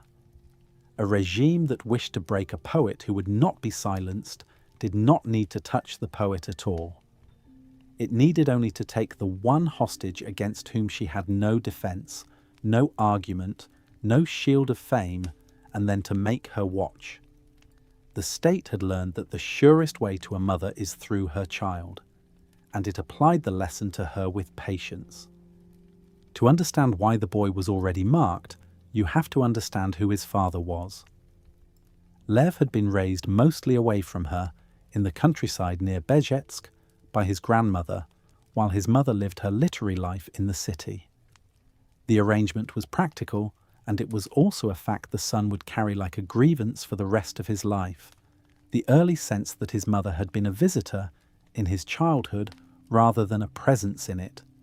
He grew nonetheless into a brilliant student of history, drawn to the steppe peoples and the long migrations of Asia, to the rise and fall of nomad empires, a mind of real and restless originality that would survive everything the century did to it. But he was also the son of an executed man. His father, the poet Nikolai Gumilyov, had been shot in 1921, and under the new order that fact was not a private grief. It was a heritable crime. To be the child of an enemy of the people was itself a category, a stain carried in the blood and written in the files, and it meant that Lev entered every classroom, every application, every interrogation already convicted of something he had not done. Wherever he went, the file went ahead of him and arrived first. He was twice abandoned, as he came to feel it, once by the bullet that took his father, and once by a mother whose vocation kept her at her desk and in her cues, rather than at his side. That resentment would harden over the long decades into something colder still, and it would shape the rest of their lives together long after the prisons released him. The arrests came in stages, and each stage taught the family a different and crueler lesson. He was briefly taken in 1933 and let go. Then in October of 1935, he was arrested again, this time together with Nikolai Punin, the man under whose roof his mother then lived. Two men seized at once, a son and the companion who stood in a father's place. Akhmatova did something that, in that year, a person could still do and sometimes be answered. She wrote directly to Stalin, a short letter pleading for the release of both men, the appeal of a mother and not of a poet. Boris Pasternak added his own voice in support, and within weeks both men were let go. It was a reprieve, and it carried a lesson that turned out to be a trap. The lesson was that a letter could still work, that the machine, however vast, still had a man at the top who might lift a pen and write "release them." That intercession was possible if you knew how to ask. She would spend years afterward acting on that lesson, and the machine would spend years teaching her that the lesson had expired. Because in March of 1938, the arrest came that stuck. There was no reprieve this time, no pen lifted, no answer to any letter. The world had changed in the 3 years between the two arrests, and the terror that had been selective in 1935 had by 1938 become a flood that swallowed men by the 100,000 on charges no one bothered to make plausible. There were months of interrogation, the standard apparatus of sleepless nights and circular questions and confessions extracted by exhaustion until a man would sign almost anything to be allowed to stop.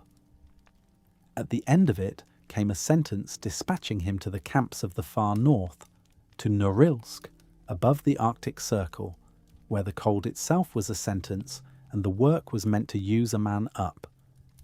The sun was gone into the system. The mother was left outside it with nothing to do but stand, and standing, it turned out, would become her whole occupation. Where she stood has a name. He was held during the long process of his case in the great Leningrad remand prison on the far bank of the Neva, a heavy brick fortress of cells built in 2 enormous blocks laid out in the shape of crosses, so that from above the plan is 2 crosses set side by side. The people of the city called the place by the shape of those blocks. They called it the Crosses. It is a name with a terrible aptness, a prison named for the instrument of an execution, a place of crucifixion that did not trouble to disguise itself, and the women who waited outside its walls said the name plainly, the way you say the name of a disease.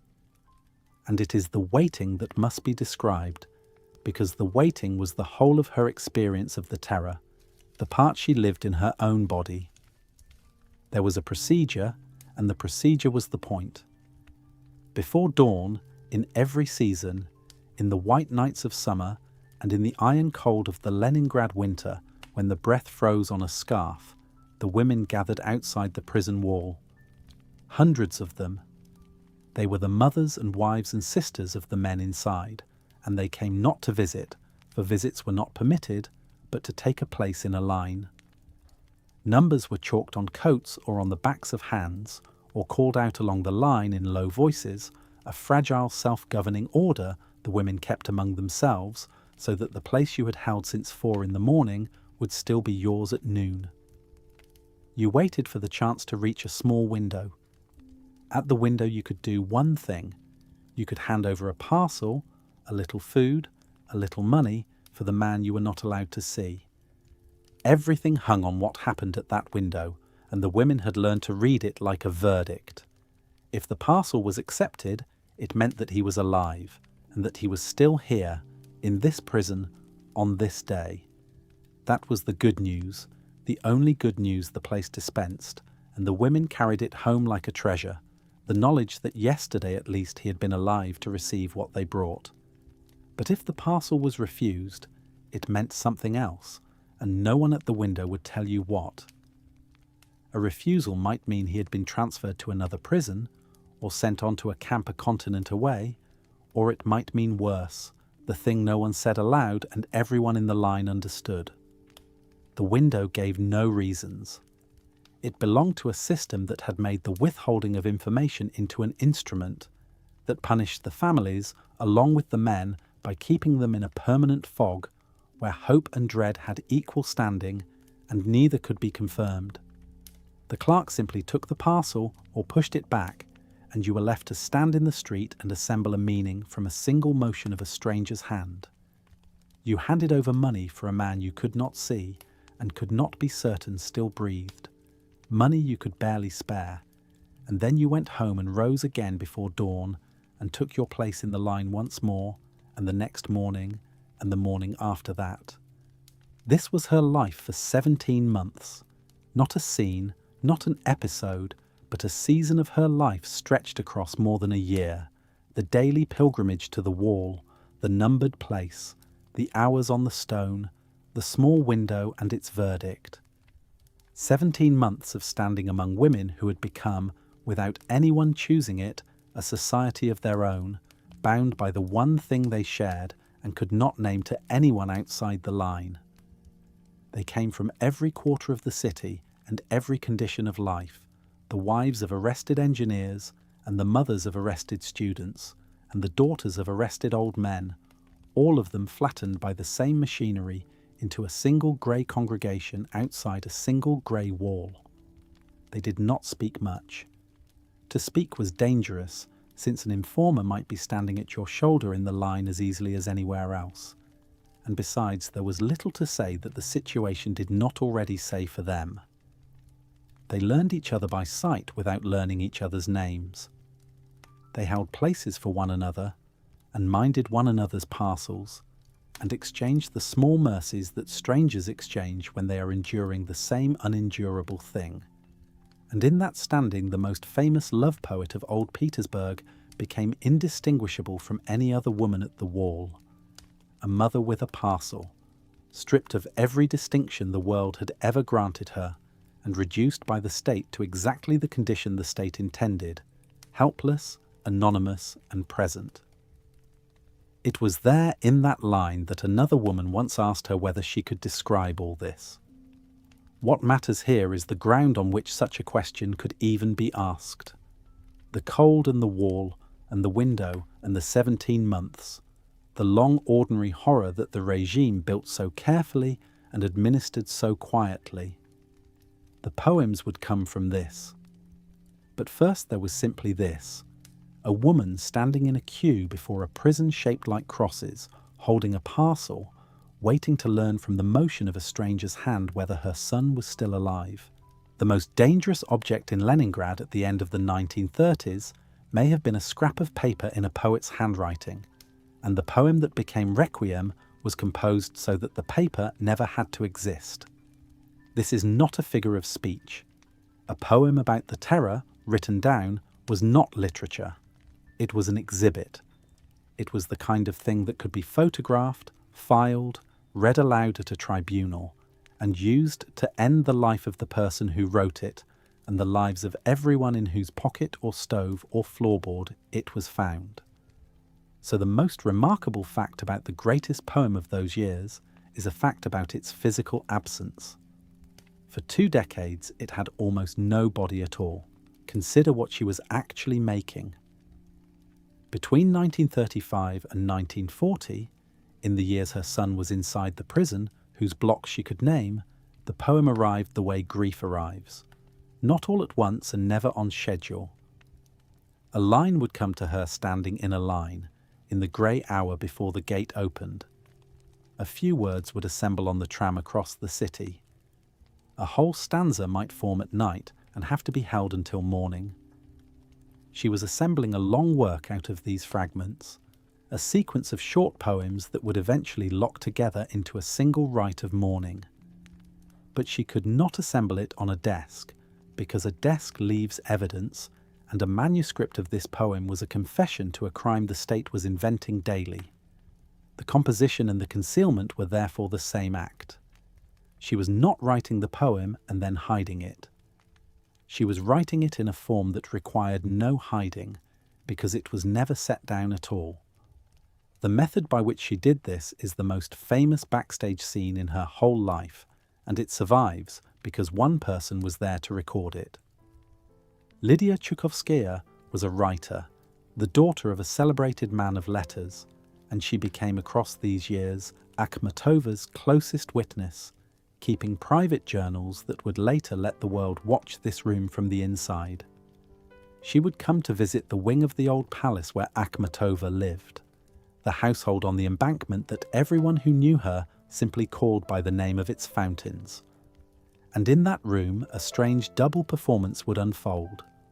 Akhmatova would talk out loud, brightly, about nothing. She would remark on the weather. She would offer tea, comment on how raw the spring was, on a piece of gossip, on the price of something.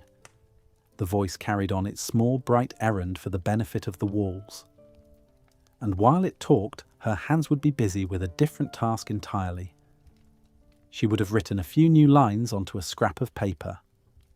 She would hand the scrap across to Chukovskaya without a word, and Chukovskaya would read it, and read it again, until the lines were fixed inside her own memory and would not slip out. Then Akhmatova would take the scrap back. She would strike a match. She would burn the paper over an ashtray and watch it curl to nothing, and only then, the lines now lodged in a second living head, would the bright conversation about the weather come to its natural close. Akhmatova herself gave the scene its final shape in a phrase, calling it a ceremony made of hands, matches, and ashtray, a ritual she described as beautiful and bitter at once. Beautiful because it worked, because nothing was lost. Bitter because a country had been built in which a poem could be transmitted only the way a fugitive passes a message, mouth to mouth, with the evidence destroyed behind it. There was a gesture that went with this life, and it told the whole story without a syllable. When something truly could not be said, when even the bright talk about tea was not cover enough, she would lift her eyes or her finger toward the ceiling. It meant the room is listening. It meant that the plaster above their heads might as well have had an ear set into it, that the apparatus of the state was assumed to be present in the air of every private room, that there was no inside left to retreat to. The gesture was not paranoia. It was an accurate reading of the architecture of the age, in which the wall between two friends and the wall of a cell were understood to be the same wall. What this produced over the years was a work of literature with a body unlike any other. The poem did not live on paper. It lived in people. Across 2 decades, Akhmatova distributed it, piece by piece, among a small circle of trusted memories, perhaps a dozen in all, each carrying the lines they had been given, each a chamber in which a portion of the poem was kept alive simply by being remembered. The thing existed as a manuscript made of people. If a single page is dangerous, then the safest page is the one that is also a person, who can walk through a checkpoint with the poem inside her skull and nothing in her hands, who can be searched to the skin and yield nothing, because what she is carrying cannot be confiscated without killing her, and even then it survives in the next keeper. The poem was scattered across this human archive precisely so that no one raid, no one arrest, no one fire could ever destroy more than a fraction of it. There is an old logic running underneath this, and it is worth seeing plainly. Writing was invented to make memory unnecessary, to put a thought outside the fragile head and into a durable object that could outlast the one who thought it. Akhmatova's situation reversed that bargain completely. For her, the durable object was the fatal one, and the fragile head was the safe one. The very permanence that makes writing valuable is what made it lethal here, because a permanent record is a permanent accusation. So she went back behind writing, to the older way, the way poems were carried before there were pages, held in rhythm and rhyme inside the mind, which is exactly the kind of vault that a search warrant cannot open. The terror had pushed her, and the poem, into a condition that predates the written word. The poem stayed in that condition for an astonishing length of time. It was not until December of 1962, more than 20 years after the first fragments came, that the cycle was at last committed in full to paper, when the political weather had thawed just enough that a typescript might survive the night instead of damning whoever owned it. And here the human archive proved itself in the most moving way imaginable. The keepers were gathered, and they recited their portions back, the lines they had carried in silence for decades, and the versions agreed. Across all those separate memories, sealed off from one another for years, the text came back almost perfectly the same. The poem had been kept without a master copy, and yet there was no drift, no corruption, no forgetting. Memory, set to music and shared among the faithful, had done the work that paper does, and had done it through a span of years in which paper could not have lived. Step back from the mechanics and the strangeness of the achievement comes clear. For roughly 20 years, one of the central works of the century had no fixed existence in the world of objects.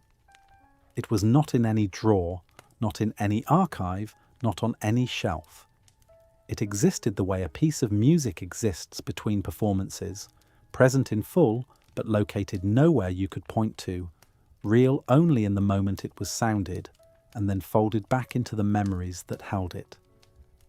A masterpiece kept itself alive by refusing to become a thing, by living only in the act of being passed from one human being to the next, in a room where the words said aloud were about the weather, and the words that mattered went silently from hand to scrap to ash. Requiem is a cycle of short poems that together run to only a few hundred lines, and they are the closest thing the Soviet dead of the terror have to a tomb. There is no field of crosses for them, no roll of names cut into granite, no day appointed for grief. The graves were unmarked or were not graves at all, ditches and frozen ground and the cold water under the camps. What stands in place of all that is a sequence of fragments composed across several years, in a woman's memory, in a language that had to carry the weight of a missing cemetery. To read it now is to walk through that cemetery, stone by stone, and to find that each stone is a person, and that the person is also a country. The work opens with a movement of dedication, and it begins by measuring grief against the largest things the poet can name. She says that before such grief the mountains bow down and the great river no longer flows. The image is not decoration. It is a claim about scale, that the suffering gathered here is heavier than mountains and stops the motion of nature itself. And then, against that immensity, she sets the smallest and hardest fact. The mountains may bow, the river may halt, but the prison bolts hold fast. The whole tragedy is in that contrast. The natural world can be moved by sorrow, but the locks made by men do not yield. Behind those locks, she says, are the convict holes and the deadly anguish, and the women who came each day not knowing whether they were still among the living. The dedication is addressed quietly to those women, the companions of her two frenzied years, and it carries their footsteps and their breath into the poem as into a shared grave. From there the cycle reaches back to the time before the worst, to the early days of the arrests, and the tone turns strange and flat, the tone of a city emptied of feeling. She writes that in those days only the dead could smile, glad at last to be at rest. The living had no such peace. Leningrad itself, the proud city of the river and the palaces, hangs in these lines like a useless ornament beside its own prisons, a pendant of no value swinging next to the places where its people were held. The regiments of the condemned go marching, and the engines of the railways sing a short song of parting, the song of those being carried away. Above it all the stars of death stand fixed, and the country she loved writhes beneath boots that do not feel it, and beneath wheels that do not stop. The poet who once measured a love affair by single overheard word now measures a nation by the shadow of the prison vans crossing it. Then the poem narrows to a single room and a single hour, the hour before dawn when the arrests came. She renders her own night as if it were the night of every household in the land, and that gesture, the private made common, is the engine of the whole work. They took you away at daybreak, she says, and I followed you as the mourners follow a coffin. In the dark room the children were crying. The candle by the holy image had guttered and swum. On your lips, she says, was the chill of the little icon, and across her own memory lies the cold of that final touch. She tells herself she will not forget it, that she will howl beneath the towers of the prison wall as the soldiers' wives once howled in the old chronicles, the women of a Russia, centuries dead keening for their men. The arrest is given the shape of a funeral, and the funeral is her own as much as his, because something in her is carried out of the door with him and does not come back. What follows is the long body of the waiting, and here the poem speaks the line that gives the cycle its terrible centre of gravity.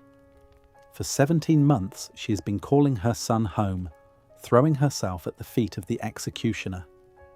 Everything, she says, has become confused forever, and she can no longer tell who is the animal and who is the man, nor how long she must wait before the killing is done. She stands among the women beneath the prison wall, and she places herself in the line by number as the 300th with her parcel, beneath the cross-shaped blocks of the prison, whose name the city knew by its towers. The number is not chosen for drama. It is testimony, the literal arithmetic of a queue that began before light and stretched along the wall. And into that arithmetic she folds the whole of her condition in a handful of words. The husband is in the grave. The son is in prison. The husband in the grave is the poet shot long before. In the bad August she does not stop to retell here. And the son in prison is the boy taken for the crime of being that man's child. Pray for me, she says, and that is all. The entire biography, the marriage, the execution, the motherhood, the terror, is pressed into 9 plain words and then offered up as a request for prayer. The 17 months go on, and the poem records what they did to the mind that endured them. She describes how she has learned to watch life come apart, the screaming that has gone on so long it no longer sounds human, the calling out to a son who cannot hear.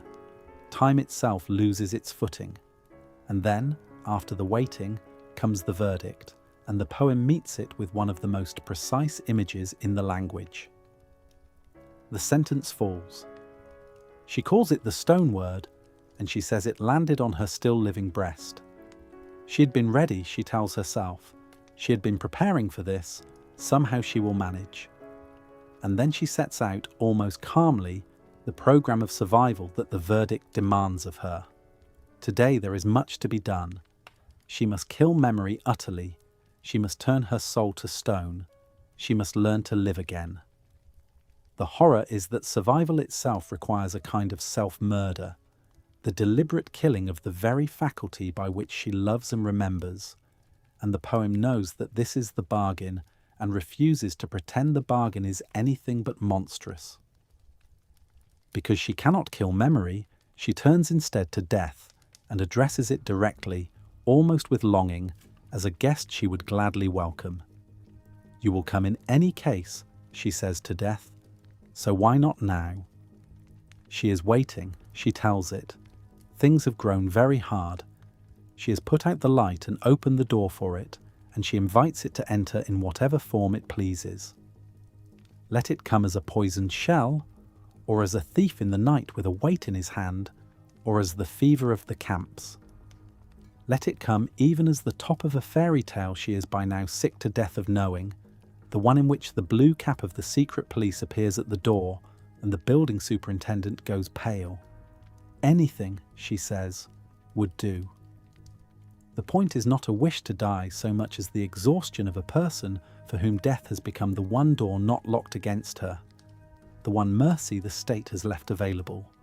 Past that door waits something the poem fears more than death, and the next movement gives it a name. Madness has already covered half her soul with its wing, she says, and it is offering her a drink of fire and beckoning her into a black valley. And she understands that she must surrender to it, that the victory belongs to the madness, because she can hear its voice already as if it were another person's, a delirium speaking in her own mouth. The terror of the section is that madness comes disguised as relief. It promises to take away from her exactly the things that are unbearable. The son's eyes turn to stone in their suffering, the day the storm broke over them, the hour of the prison visit, the cool touch of his hands, the shadow of the lindens, the far light sound of consoling words. Forgetting is held out as a gift, and she will not take it. To forget would be to lose him a second time and to lose the truth of what was done.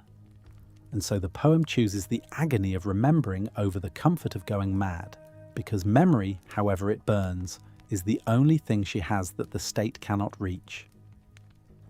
At the centre of the cycle, she sets a crucifixion, 2 short stanzas, and with them she lifts the whole private ordeal into the oldest story her culture knows.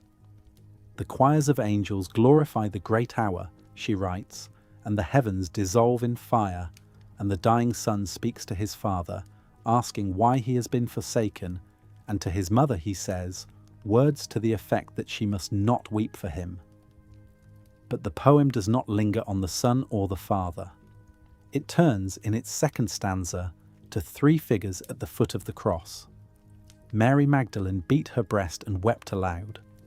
The beloved disciple stood frozen, turned to stone in his grief. And toward the place where the mother stood in silence, no one so much as dared to lift their eyes. That is the boldest stroke in the whole work. The grief that cannot be looked at is not the dying man's, but the silent mother's. And in that silent mother, every woman in the prison line is written into Scripture. The queue beneath the wall becomes the foot of the cross, and the mute, unbearable suffering of the mother becomes the suffering no one in 2,000 years has had the courage to face directly. The cycle closes with two epilogues, and the first of them looks at what the waiting has done to the faces of the women. She has learned, she says, how faces fall and wither, how fear looks out from beneath the lowered eyelids, how suffering carves its hard pages into the cheeks, the way an ancient script was cut into clay, the cuneiform of pain pressed into living skin.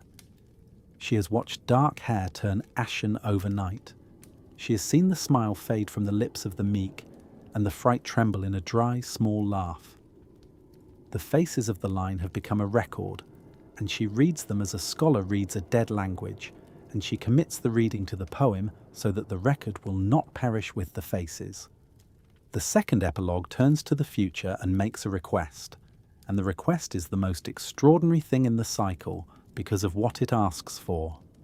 She imagines that her country might one day decide to honour her with a monument, as countries do for their poets, and she gives her instruction. She will permit it, she says, only on one condition. Let the monument not be raised by the sea where she was born and where her cradle once stood. Let it not be set in the Tsar's garden among the statues and the lindens of the imperial town. Set it here, she says, where she stood for 300 hours and where the bolt was never drawn back for her, before these prison gates. Her reason is given plainly. Even in blessed death she is afraid that she might forget the thunder of the black vans, might forget the hateful slam of the closing door and the old woman who howled like a wounded animal. And so she asks that from her motionless bronze eyelids the melting snow run down like tears, and that a prison dove calls softly somewhere far off, and that the ships go on moving quietly along the river. She asks, in other words, to be turned into a witness made of metal, planted at the exact place of the worst, so that the bronze will keep the watch the woman kept, and the Thor will keep weeping for those the living forgot. So the parts come together. Fragments shaped in different years, each its own small whole, assemble themselves into a single liturgy with a dedication, a prologue, the stations of an arrest and a sentence and a near madness, a crucifixion at the heart, and a closing prayer over a grave that is also a country. Private grief has been given the form of a public rite, the form of the Mass for the dead from which the cycle takes its name, and the Mass is sung not for one son, but for all the sons, and for the mothers who stood beneath the wall and could not save them. Late in her life, Akhmatova set 4 lines at the front of Requiem, and they are as close as she ever came to a philosophy. They are not a poem about the terror. They are a statement of position, the place from which the whole cycle is spoken, and they carry the argument the rest of the work only enacts. The lines say, in plain English, no, not under a foreign sky, not sheltered by the wing of a stranger, I was with my people then, there, where my people in their misfortune were. That is the entire epigraph. It names no event and accuses no one. It simply fixes the speaker in a single spot of ground and refuses to be moved from it. Read slowly, those 4 lines are an ethics in miniature. They are the older and harder form of a refusal she had spoken decades earlier, when she chose her ruined country over escape. The epigraph carries that same choice into the years of the terror. It does not argue. It reports a fact about where she stood. The moral weight is loaded entirely into one preposition repeated, with my people, there, in the place of their misfortune. To be a witness, the lines suggest, is first of all a matter of location. You have to have been present. You cannot testify to a grief you watched from a safe distance, under another sky, beneath a kinder wing. The poet earns the right to speak for the suffering only by having suffered in the same line. And here the small machine of her early art is turned to a use no one foresaw. She had made her name on the first-person poem, the intimate voice of one woman in one room, feeling rendered through a single exact gesture, a glove pulled onto the wrong hand. That instrument was built to hold a private life. In Requiem, it is enlarged without being broken. The same I that once meant only herself begins to mean the woman beside her in the cold, and then all of them, and then the country. The pronoun does not abandon its owner, it widens. When she says I in these poems, she is still the particular mother with the particular son, and she is also 300 women standing at a wall, and she is finally the voice of everyone the state tried to silence by making them disappear. The love poet's single first person becomes a collective one, and the privacy that was once her subject becomes the channel through which a whole people speaks. That word, disappear, is the key to why the cycle takes the shape it does, because the terror worked by erasure. Its power rested on the vanished list, on the records that could not be found, on the man taken in the night about whom no office would tell you anything at all. In the first epilogue, Akhmatova writes straight into that machinery of forgetting. She says she would like to call them all by name, every one of the women who stood with her, but the list has been taken away, and there is nowhere left to find it out. That is the centre of her whole understanding of what she is doing. The state's strength was its power to subtract people from the record. So the poem answers with the one thing the state could not confiscate, which is memorable speech. She cannot recover the names. She can build a form so durable that the fact of the names, the fact that there were names, and that they were stolen, can never again be lost. This is why the metre and the rhyme matter, and why it would be a mistake to hear them as mere decoration. In Requiem, form is memory technology. A poem that rhymes and keeps a beat can be carried in the body of a person who owns no paper and dares own none. It can be held in living memory and passed from one trusted keeper to the next without leaving a trace an investigator could seize. Akhmatova reached back, under the most modern of terrors, to the oldest function of verse, older than writing itself. Before there were manuscripts, there was metre, and metre existed precisely so that what mattered could be remembered exactly and recited without change. She did not invent a new poetics for the camps. She recovered the original one. The rhyme is not ornament, it is the hook that lets the line hold in a human mind for 20 years. There is an even older thing underneath. In the Russian villages there was a rite of mourning performed by women, the keening woman who stood over the dead and wailed on behalf of the whole community, who gave the family's private loss a public and patterned voice. Akhmatova takes that ancient role and makes it literate. She is the wailing woman of her century, but her lament is composed, shaped, and built to last, so that it mourns not one death in one house, but a nation of unmarked deaths, and mourns them permanently. The keening that once faded on the air the moment it was uttered is fixed here into something that cannot fade. She made the oldest women's rite of grief into literature, and in doing so she gave the form a permanence the village mourner never had.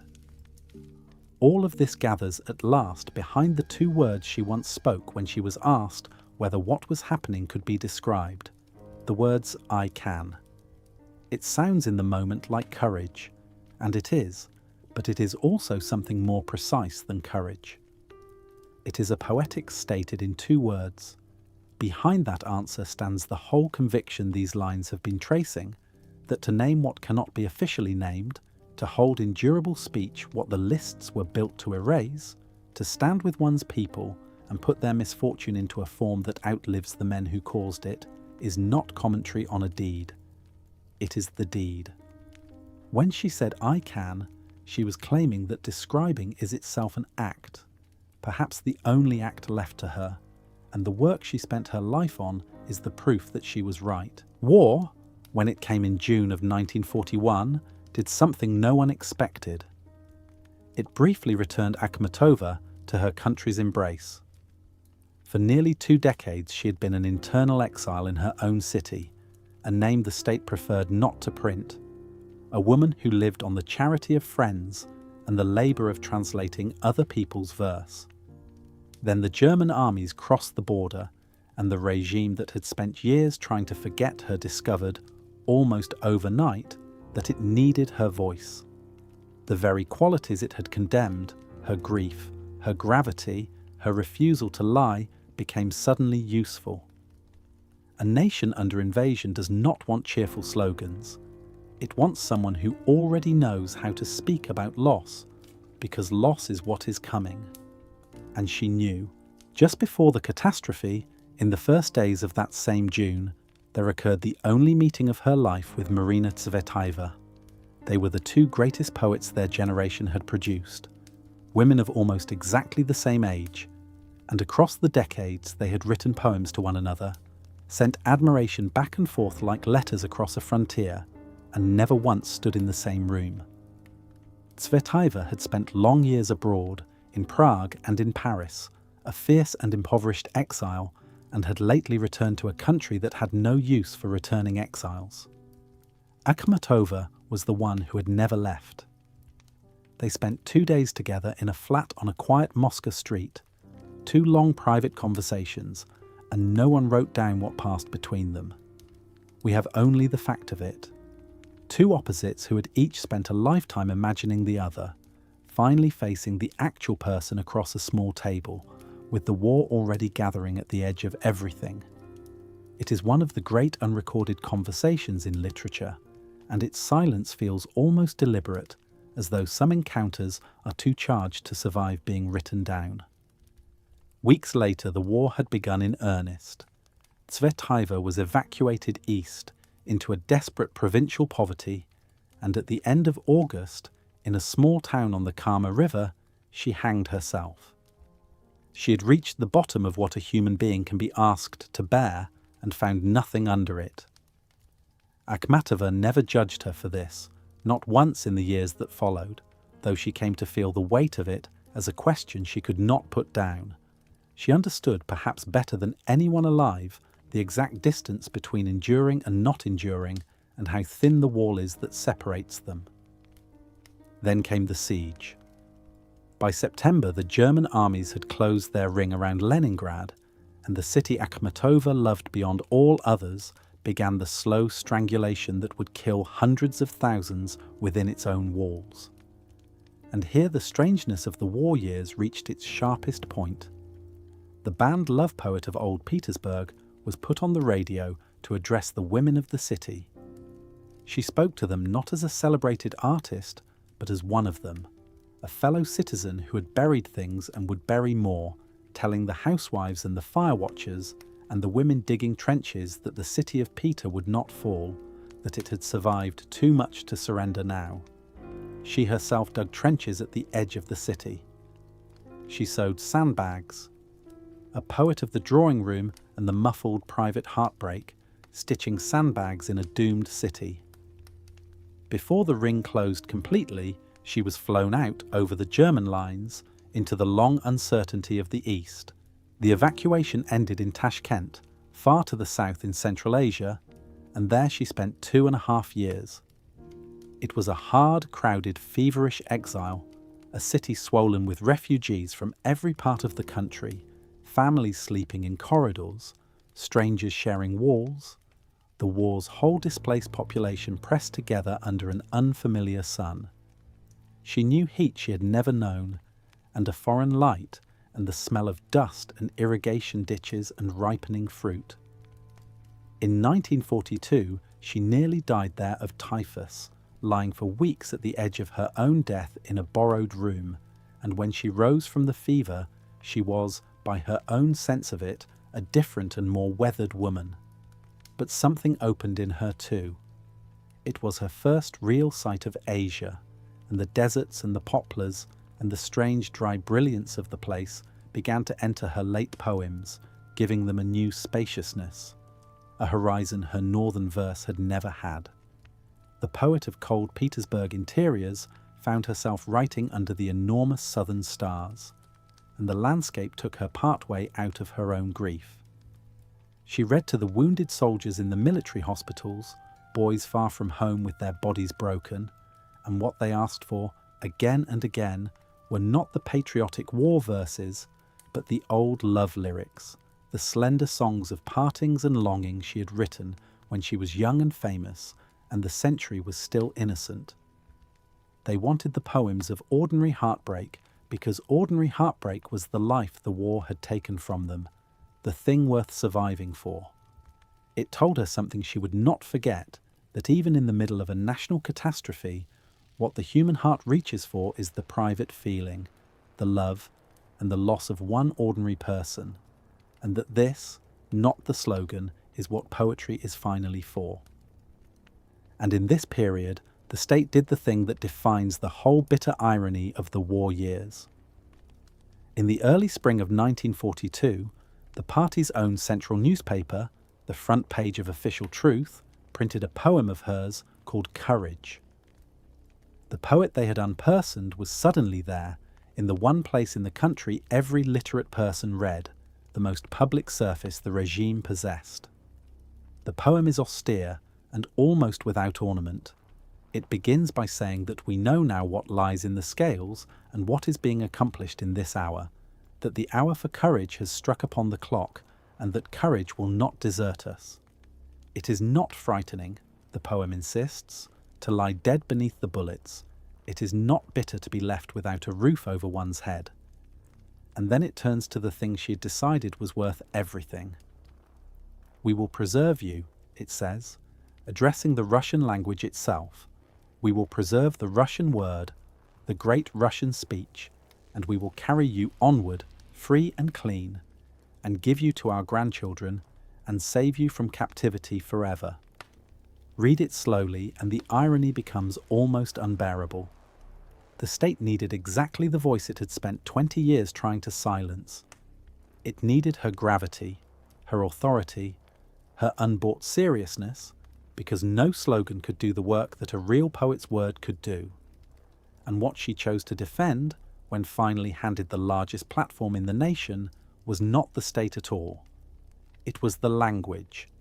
Not the government, not the party, not the leader, but the Russian word itself, which is older than any regime and would outlast this one as it had outlasted others. She located the true homeland in speech. A country can be occupied, a city can be starved, a poet can be banned and unbanned at the convenience of frightened officials. But the language passed mouth to mouth from grandmother to grandchild is the one territory that cannot be confiscated. In the very poem the state printed to rally its citizens, she quietly named the thing she had always served, and it was not them. In June of 1944, she returned to Leningrad. The city she came back to was not the city she had left. It was scarred and gutted and emptied, marked everywhere by what the siege had done, a place where the survivors moved among absences, and the silence in certain streets was the silence of people who were no longer there to fill them. She walked through it as through a face she loved that had aged a lifetime in a few seasons, recognizing everything and finding nothing quite as it had been. She had survived the war. She had been for a few astonishing years useful to the very power that despised her. And she must have understood that the reprieve was temporary, that the embrace would not last, that the state's gratitude was a season and not a settlement. There was a private wound waiting for her too, folded inside the public homecoming. Through the long siege, a man had been writing to her, Vladimir Garshin, a distinguished physician of an old and honoured family, and across those letters an understanding had formed between them, an agreement that they would marry when she returned. She came back to Leningrad expecting to begin a life with him. He met her at the station, and there, on the platform, in the first moment of return, he withdrew the offer. Whatever had changed in him during the years of separation, he could not or would not explain it, and she did not ask him to. She simply went back through her poems and removed his name from the lines where she had set it, erasing him from the record as cleanly as he had erased himself from the promise.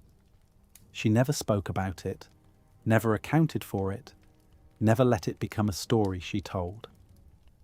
She absorbed the blow with a strange and almost frightening calm, the calm of a woman who had already learned, in the cues and the silences and the long unwriting of her life, that the worst things arrive without warning and must be carried without complaint. She had stood for her son before a prison wall. She had defended a language from the front page of a hostile newspaper. A man taking back his name at a railway station was a small private grief by comparison, and she set it down beside the larger ones and went on. In November 1945, a young British diplomat climbed the staircase at Fountain House, and a single night of conversation became, in her private mythology, the hinge of the age. The man was Isaiah Berlin, a philosopher of Oxford then attached to the British Embassy in Moscow, sent up to Leningrad on a minor errand about books. He had been born in Riga and carried away as a child through the revolution, so that Russian was his first language and the literature of Russia the thing he had grown up worshipping from a safe distance.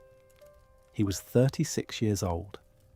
He knew her poems the way an exile knows the songs of a country he can no longer enter, by heart and from very far off, and he had assumed, like most readers abroad, that the woman who wrote them was long dead.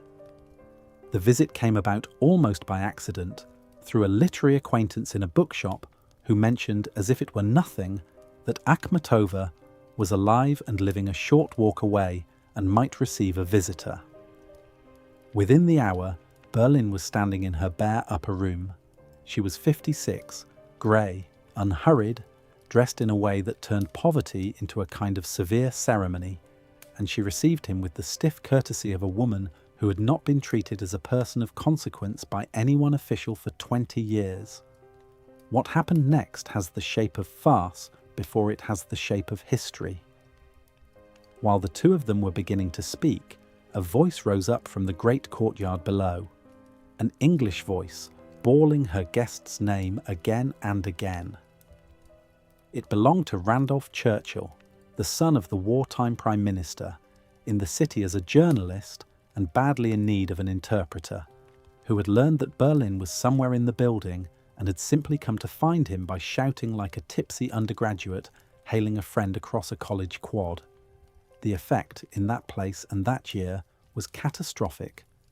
For the son of Winston Churchill to stand under a poet's window in Leningrad, calling out the name of a British official, was to write a denunciation in the air.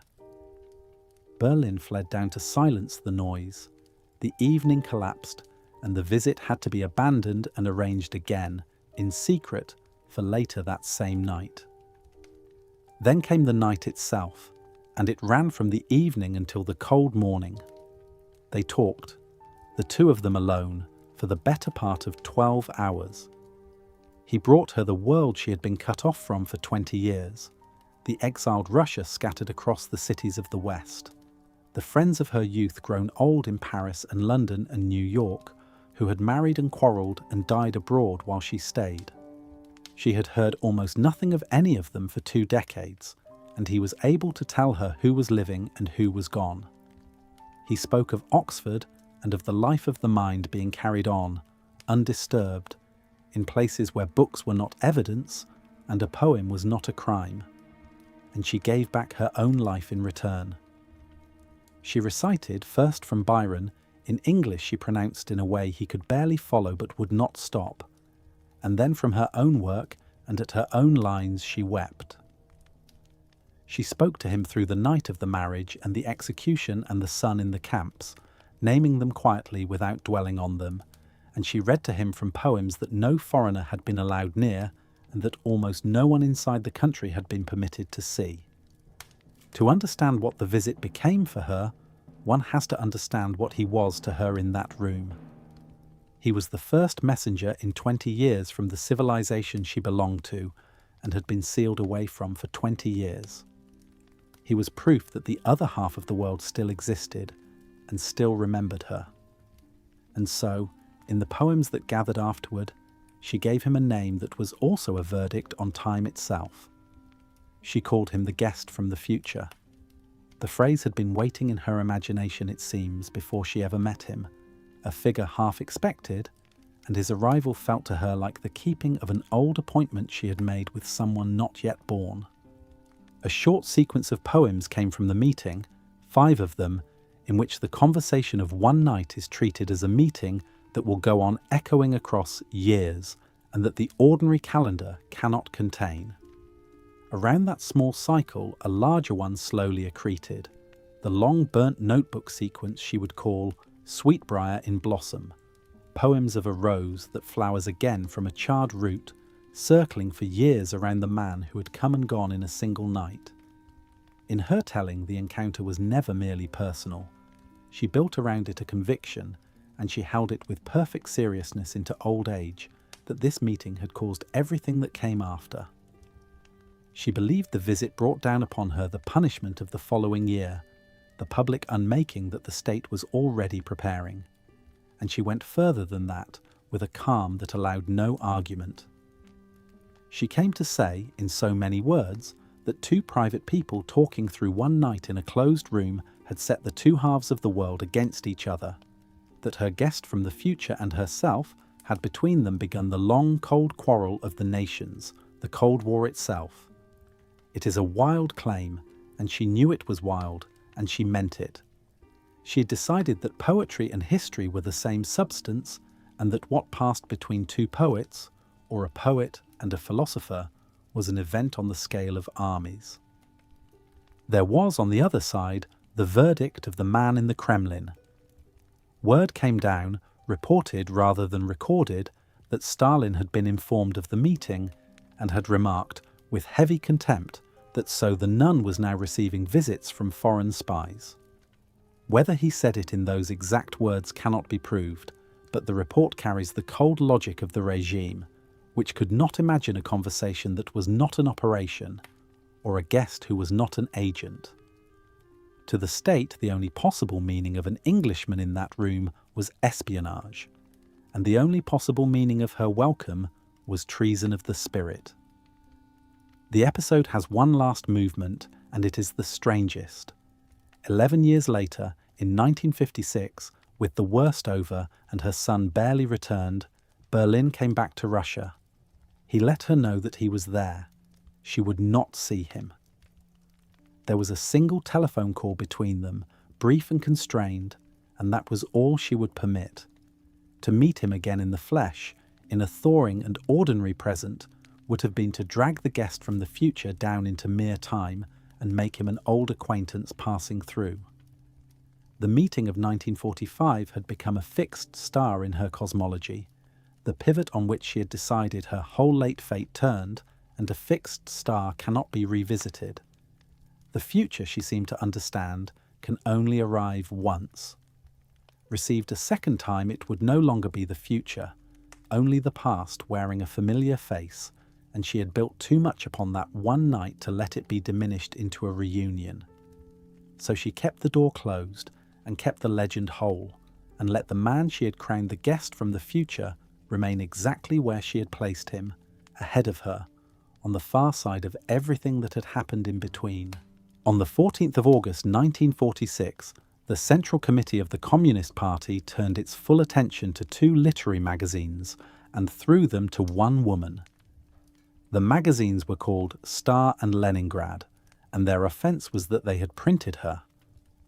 The war was barely a year over. The city of Leningrad had survived a siege that killed hundreds of thousands, and for a brief season the state had needed her voice, had let it onto the front page, had let the banned poet speak again to a country fighting for its life. That season was over. The peace had arrived, and with the peace came the old machinery of suspicion, sharpened now and looking for a target. It found her. The denunciation was not a quiet bureaucratic note. It was delivered in person, in halls, to assemblies of writers who were made to sit and listen. The man who delivered it was Andrei Zhdanov, the party's chief enforcer in matters of culture, a heavy, fluent, merciless administrator who treated literature as a department of the state to be disciplined like any other. He toured the writers' organizations of Leningrad and then of the wider Union, and in speech after speech he described her to her colleagues. The phrase he used has outlived almost everything else he ever said. He called her, in effect, half nun and half harlot, a creature flitting between the bedroom and the chapel, and he said her poetry mixed those two registers, the prayer and the seduction, into something rotten. She was a relic of the dead bourgeois world, he told them, a poetess of the boudoir, whose narrow, perfumed verses about private love and private God could only poison Soviet youth. There was nothing of the people in her. There was nothing of the future. She was the past, and the past was an enemy. What followed was not arrest. It was something the state had learned to do instead of arrest, when arrest was not yet what it wanted. It was unpersoning. She was expelled from the Writers' Union, which in that country was not a club, but the institution that gave a writer the right to exist, to be published, to be fed. Her ration card was withdrawn, the document that turned an abstract sentence into hunger, and then, after an interval calculated to make the point, it was quietly restored, because the goal was not to kill her body, but to teach her exactly how completely her life was held in other hands. A new collection of her poems, already printed, was pulped before it could be sold. Her name went back into the dark it had half emerged from during the war. The cruelest part of the procedure was the part that used other people. Meetings were called across the literary world, and at these meetings writers who knew her, who had read her for 30 years, who in some cases loved her, were required to stand and speak their agreement with the verdict and vote for it with their hands. Most did. To refuse was to volunteer for the same fate, and they had families, and they had seen what happened to people who hesitated. So the denunciation was ratified again and again by the very community she belonged to, which is a particular kind of loneliness, to be condemned not by strangers, but by your peers performing their fear in front of you. The campaign was thorough in a way that only a frightened state can be thorough. Her work vanished from the libraries. Critics who had praised her produced new articles explaining that they had been mistaken. Editors who had fought to print her learned to spell her name only in their apologies. On the street, acquaintances she had known for decades found reasons to be looking elsewhere, to cross to the far side, to not have seen her at all. For 2 years she was followed openly, without disguise, by 2 men in heavy coats who stood where she could see them, because the point of that surveillance was not to gather information, but to be noticed, to remind her at every doorway and on every tram that she was watched, and that the watching would not stop. Those who came to her in those years, the few who still came, remembered something that did not match the campaign against her. They remembered that her bearing did not bend. She received them as she had always received guests, with a courtesy that had something royal in it, and they remembered that she asked first about their lives, their troubles, their children, before anything was said about hers. She did not perform her own suffering. She had a long training in poverty and in being watched, and she met this newest version of both with a stillness that unnerved the people sent to break her, because there was nothing in it to break.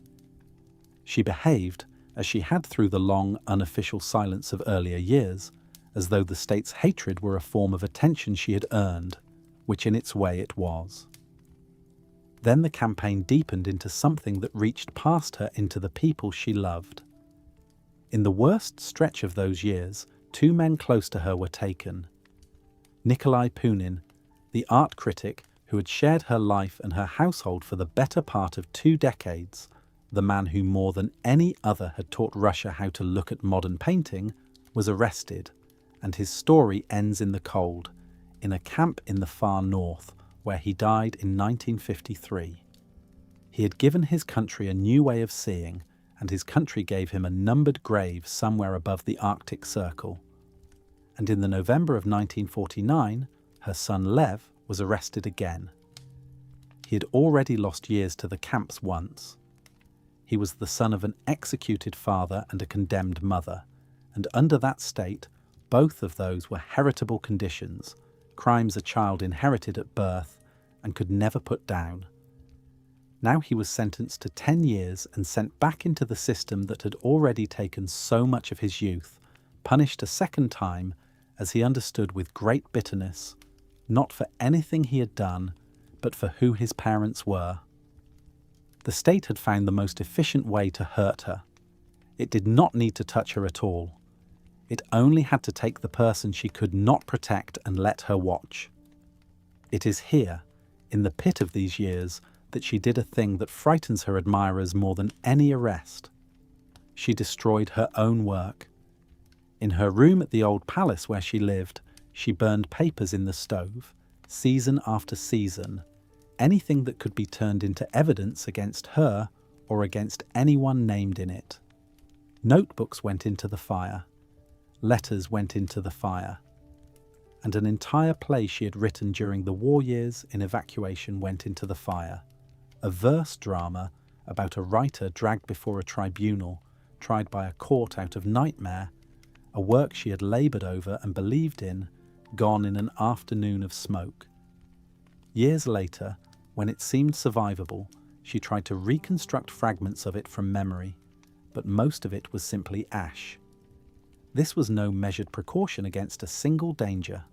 This was a bonfire, the wholesale burning of the evidence of a life, a writer feeding her own archive to the stove because the archive had become a weapon that could be used against her and against her child. A life on paper is a confession waiting to be read, and so the paper went, season after season, until the safest version of her past was the one that existed nowhere at all. And there is one more thing she did in these years, the hardest thing to set down, and it must be set down without the easy comfort of judgment.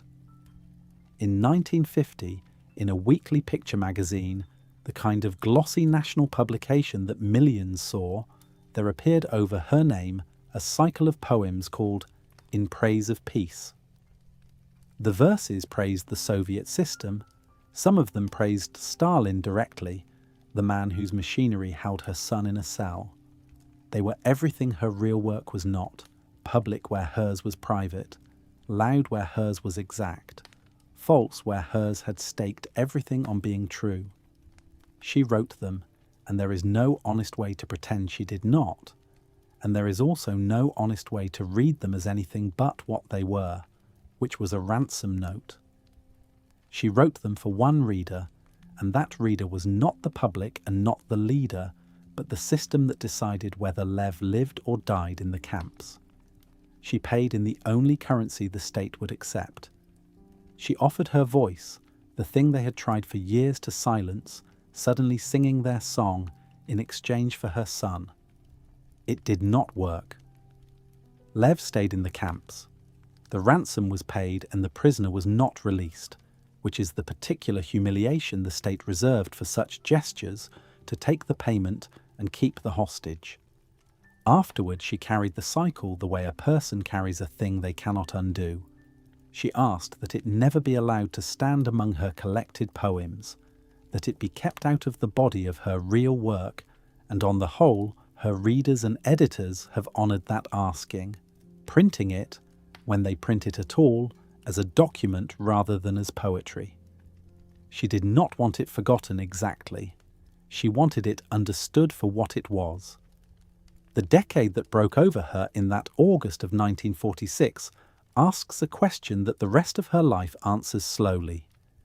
She was the poet who had refused exile when exile was offered, who had refused silence when silence was safer, who had built her whole moral standing on the claim that a witness does not look away and does not lie. And here, in the end, she consented to a lie. She wrote praise she did not feel for a power she despised. A reader who wanted her to be a saint will not find one in these years. But the lie is itself part of the witness, because it records, more exactly than any defiance could, the precise weight the state could bring to bear, the one pressure point it had found: a mother and a son. It shows what could be extracted from her, and it shows by contrast what could not. For even in those years, while she was writing odes to the man who held her child, the poem that told the truth about his terror stayed hidden. She surrendered the false verses to the state and kept the true ones beyond its reach. And that division, the lie given up and the truth withheld, is the whole shape of what she was and what she would not become. A poem arrived that Akhmatova said she had not summoned, coming to her on the 27th of December 1940, and it kept arriving for the next 25 years.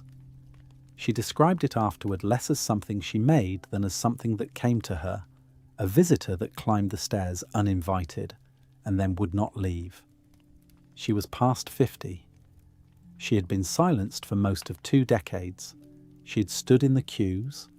She had memorized the unwritten cycle that the terror forced her to keep inside other people's heads.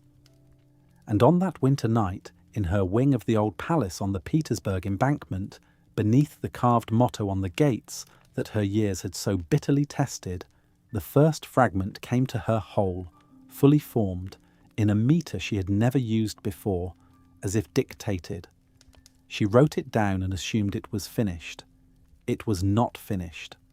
For the rest of her life, it would go on expanding, sending new stanzas, demanding new revisions, until she came to speak of it as a presence with a will of its own, something that had chosen her rather than the other way around.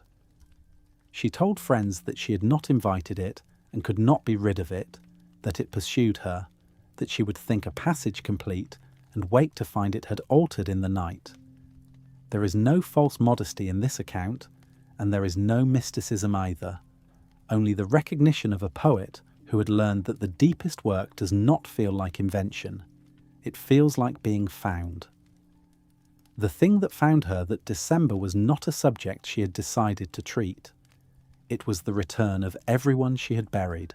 What it brought her was a New Year's Eve, but not the one outside her window.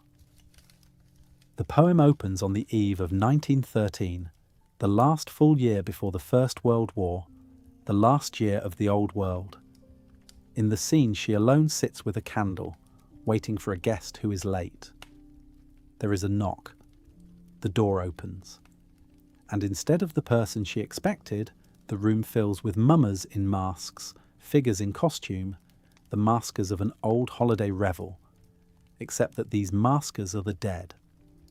They are the people of her youth, the brilliant and doomed company of the cabaret years, the poets and actors and beauties who once gathered with her in the famous Cellar, the circle that lived as if the century would never present its bill. They come back wearing dominoes and harlequin suits, and they come back to her because she is the one who is still alive to receive them. The whole poem proceeds from that arrival. It is a masquerade, and the masks are death masks, and the party is a reckoning held a quarter of a century after the music stopped. At the centre of the masquerade stands a woman the poem treats as its heroine, Olga Sudeikina. She was Akhmatova's closest friend of those early years, an actress and a famous beauty, the kind of woman whose face a whole city carries as an image of itself. On the stage she played Psyche and she played Confusion, and Petersburg loved her the way it loves a perfect and fragile thing, calling her its doll, its living porcelain, the spirit of the age in a costume. She was charm without ballast, and the poem does not condemn her for that. It sets her at the heart of the dance because she was the heart of the dance, the figure around whom the doomed brilliance organised itself, and because what happened around her became, in Akhmatova's hands, the emblem of an entire generation that mistook glitter for permanence. For something did happen around her, and the poem raises it from private scandal into the meaning of an age.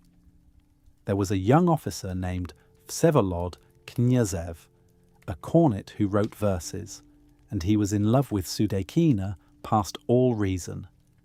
She did not choose him. In 1913, when it became certain she never would, he shot himself. He was 22 years old. At the time it was a small catastrophe, the sort of thing the city absorbed between one season and the next. A beautiful boy, dead over a beautiful woman who could not love him back, a footnote to the gaiety. Akhmatova kept it for 27 years and then made it the hinge of everything. In the poem, the young man's death is not a footnote. It is a prophecy. The boy who fell on the threshold for love in the last year before the war becomes the first of all the dead who would fall afterward, the private bullet rhyming forward into the public ones. A generation danced on the lip of the abyss, the poem says in effect, and one of them stepped over early, and his fall was a rehearsal that none of them could read. That is why the Masquerade is also a tribunal. The dead do not simply visit, they arrive with a question, and the question is addressed to the one who survived. They want to know why she is still here when they are not, why the music chose her to keep playing it, by what right she goes on breathing in a later and worse year while they stay fixed forever in 1913.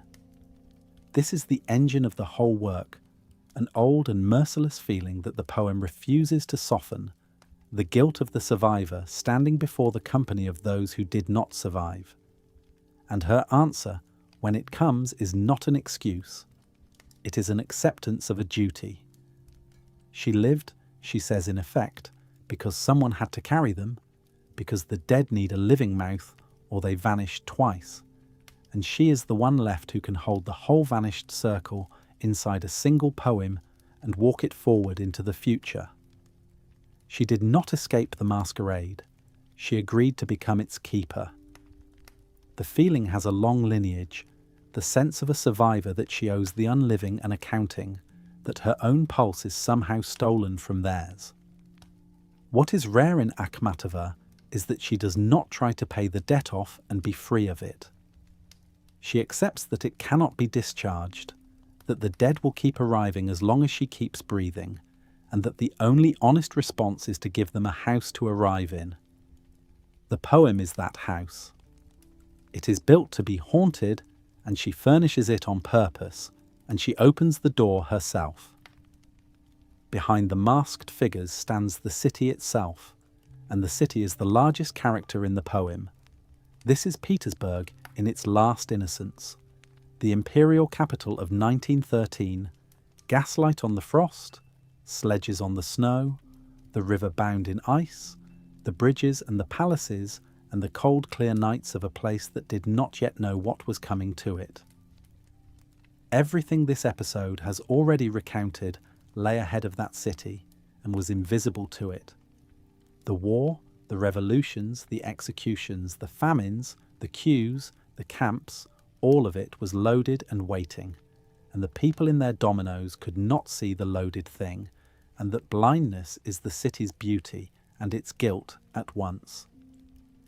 Akhmatova writes the place as a condemned man who does not know the verdict, dancing in the corridor of the prison while the sentence is already signed. She loved that Petersburg without illusion. She knew it was awaiting punishment, and she knew that she had danced there too, and the poem grants no one, least of all its author, the comfort of having stood apart. So the visitor that came on a December night carried the whole of her lost youth and asked her to answer for having outlived it. She took the assignment and never put it down. The poem that began as a single fragment would grow into 3 parts and decades of revision, a thing she went on rebuilding until the last years of her life. But the vision was there from the first night and never changed. The masquerade, the dead at the door, the boy fallen on the threshold, the doll at the centre of the dance, the doomed and shining city standing behind them all. That much arrived whole, and that much she could describe, and she spent the rest of her years tending it. She had set a candle in the window of an old year and let the dead come in, and once they had come she did not send them away. She kept the door open and she kept the watch, and the masquerade went on inside her for as long as she lived, the company in their dominoes turning slowly in the cold light of a Petersburg that no longer existed anywhere but in her keeping. Readers told Akhmatova to her face that they could not understand poem without a hero, and she took it as evidence the poem was working. This was not vanity, and it was not contempt for the reader. It was a precise statement about what the poem was for. She had spent a lifetime perfecting clarity, the single exact gesture that carries a whole feeling, and now, at the centre of her work, she built something that withheld itself on purpose. The difficulty was not a flaw she failed to remove. It was the meaning. A poem that could be understood at once by anyone in the years she was writing it would have been a poem that could be reported, and a poem that could be reported was a sentence waiting to be served. She had her own images for this concealment, and they are worth holding in the mind. She said the poem had a triple bottom, like a smuggler's box, the kind built so that an inspector who opens it and finds it empty has not in fact reached the bottom at all. Below the false floor lies another floor, and below that, the thing actually being carried. She said too that she had written it in mirror writing, the way a word held up to a glass reverses into something only the glass can read back. Both images describe the same method. The surface says one thing, a New Year's masquerade, an old friend, a candle, a city. Underneath sits a second meaning, the dead of a particular year, and underneath that a third, the whole century pressing up against the page. You read the box by knowing it has more than one bottom. You read the poem by refusing to believe it has told you everything. The most literal sign of this method is the strangest thing on the page. In several places, whole stanzas are simply gone, replaced by rows of dots, a printed silence where the lines should be. A reader meets a run of dots and is meant to feel the shape of what is missing, a stanza that was there or could have been there and is now withheld. Sometimes the gap stands for something the censor would never have allowed. Sometimes it stands for something she would not say even to herself. The device was not new. Pushkin had set rows of dots into his own verse where chapters and stanzas had been removed, and every Russian reader knew the convention as the visible scar of censorship. Akhmatova took that scar and made it a feature of the architecture, a way of telling the truth about how much could not be told.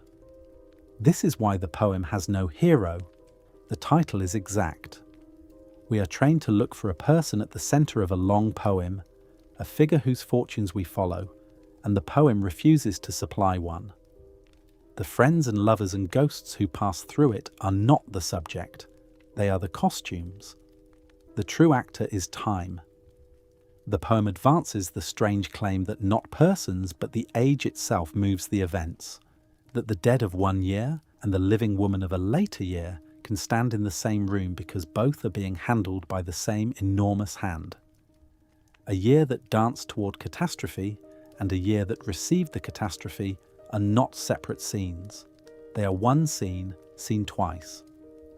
When the hero of a poem is a stretch of history rather than a man or a woman, the ordinary machinery of character has nothing to grip, and the reader is forced to listen for something larger and slower underneath. The poem grew for the rest of her life.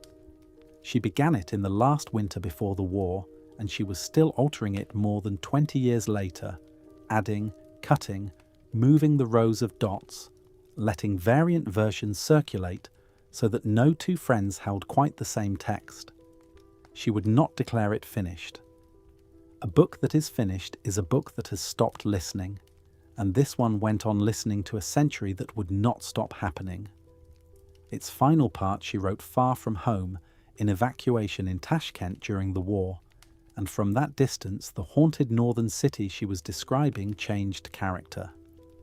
Seen from Asia, across deserts and a war, the city was no longer simply a place on a map. It had become someone she could address directly, a presence she spoke to as you speak to a person who has wronged you and whom you cannot stop loving. The epilogue carries that estrangement and that tenderness at once. Beside this central work she set the Northern Elegies, the late poems in unrhymed lines where she looked back across her own life and century in a plainer, graver voice. autobiography turned into meditation. They stand near the long poem like a quieter annex. But she left no doubt about which building mattered. She said in effect that Poem Without a Hero was her central work, the thing the rest had been leading toward, and that the early love poems the world had taken to its heart, the ones that made her famous before she was 25, were only the porch of the real house. The public had fallen in love with the entrance and never gone inside. There is a temptation to treat the difficulty as a puzzle, a lock with a single key, as if the right footnote would dissolve it and leave the poem clear. That mistakes the case. Some books are difficult because their author is careless or cruel to the reader. This one is difficult for the opposite reason. The truth it carries could not have survived in clear speech. Clear speech in those years was confiscated and destroyed, and the people who held it were destroyed with it. A meaning folded 3 times, written backward, broken by deliberate silences, could pass where an open statement could not. The obscurity was the poem's safe conduct, the papers that let it cross the border of a murderous time and arrive, intact on the far side. When readers complained that they could not follow it, she heard the report that the disguise was holding. The box had reached them with its deepest bottom still sealed, still carrying its cargo, waiting for an age safe enough to open it. Stalin died on the 5th of March 1953, and the thaw that followed gave Akhmatova back almost everything except the years. The man whose word had unmade her world was gone, and the machine he had built began, slowly and without apology, to loosen its grip. The change came the way weather changes, without announcement. Editors who had refused to print her name for years began to write again. The ban that had never been printed and never been lifted simply thinned, the way fog thins, until one morning her name could appear in a magazine and nothing happened. She was in her middle 60s by then, and she received the change with the wariness of someone who has learned that the state gives in order to be thanked. She had outlasted the men who silenced her. That was the first fact of her last decade, and the rest grew from it. The thaw returned her son, and that was the wound it could not heal. Lev was released from the camps in May 1956, after years she had spent writing letters and waiting in the cold of other people's offices. She had imagined the reunion for so long that the real one could only disappoint. He came back convinced that her fame had cost him his youth, that her vocation had been a kind of theft, that her efforts on his behalf had been too few and too late, and that she had loved her poems more than she had loved him. Some of this was the bitterness of a man who had lost half his life to a sentence he had not earned. Some of it never went away.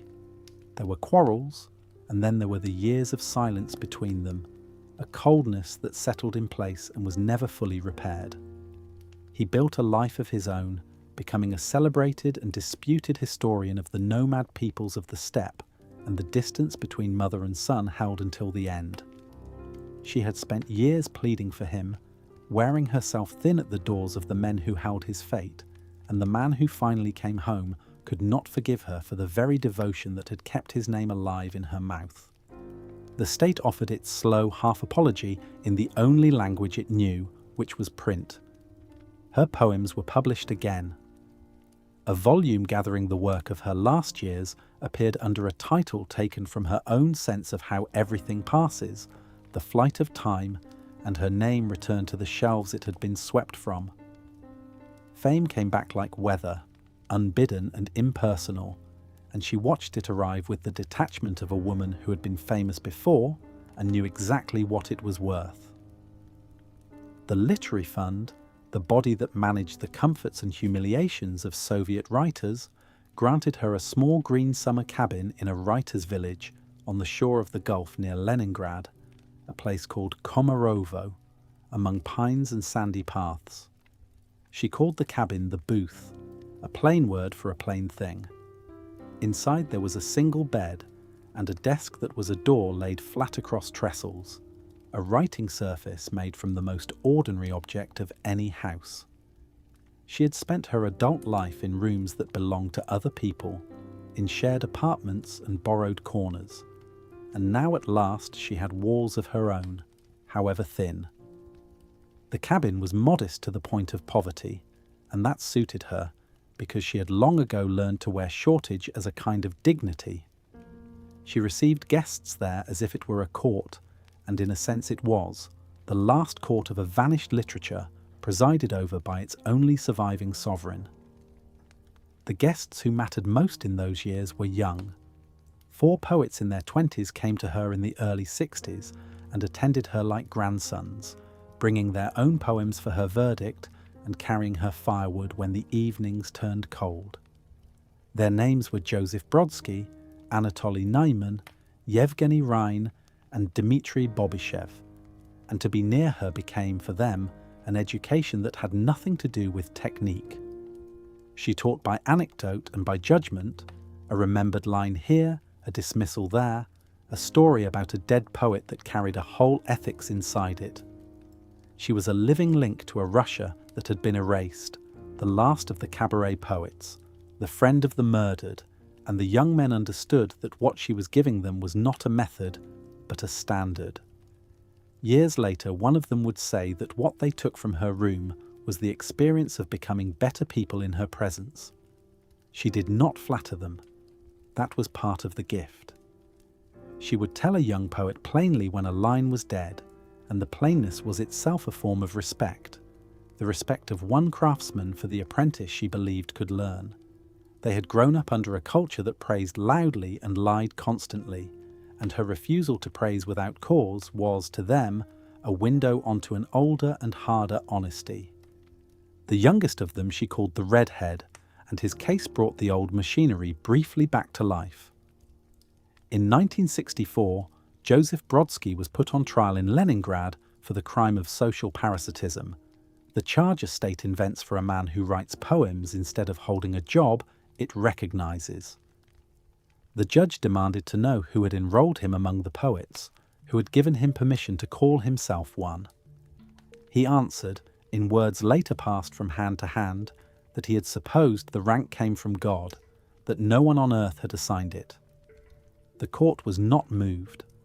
He was sentenced to exile in the north, to hard labour in a cold place, for the offence of existing as a poet without a licence.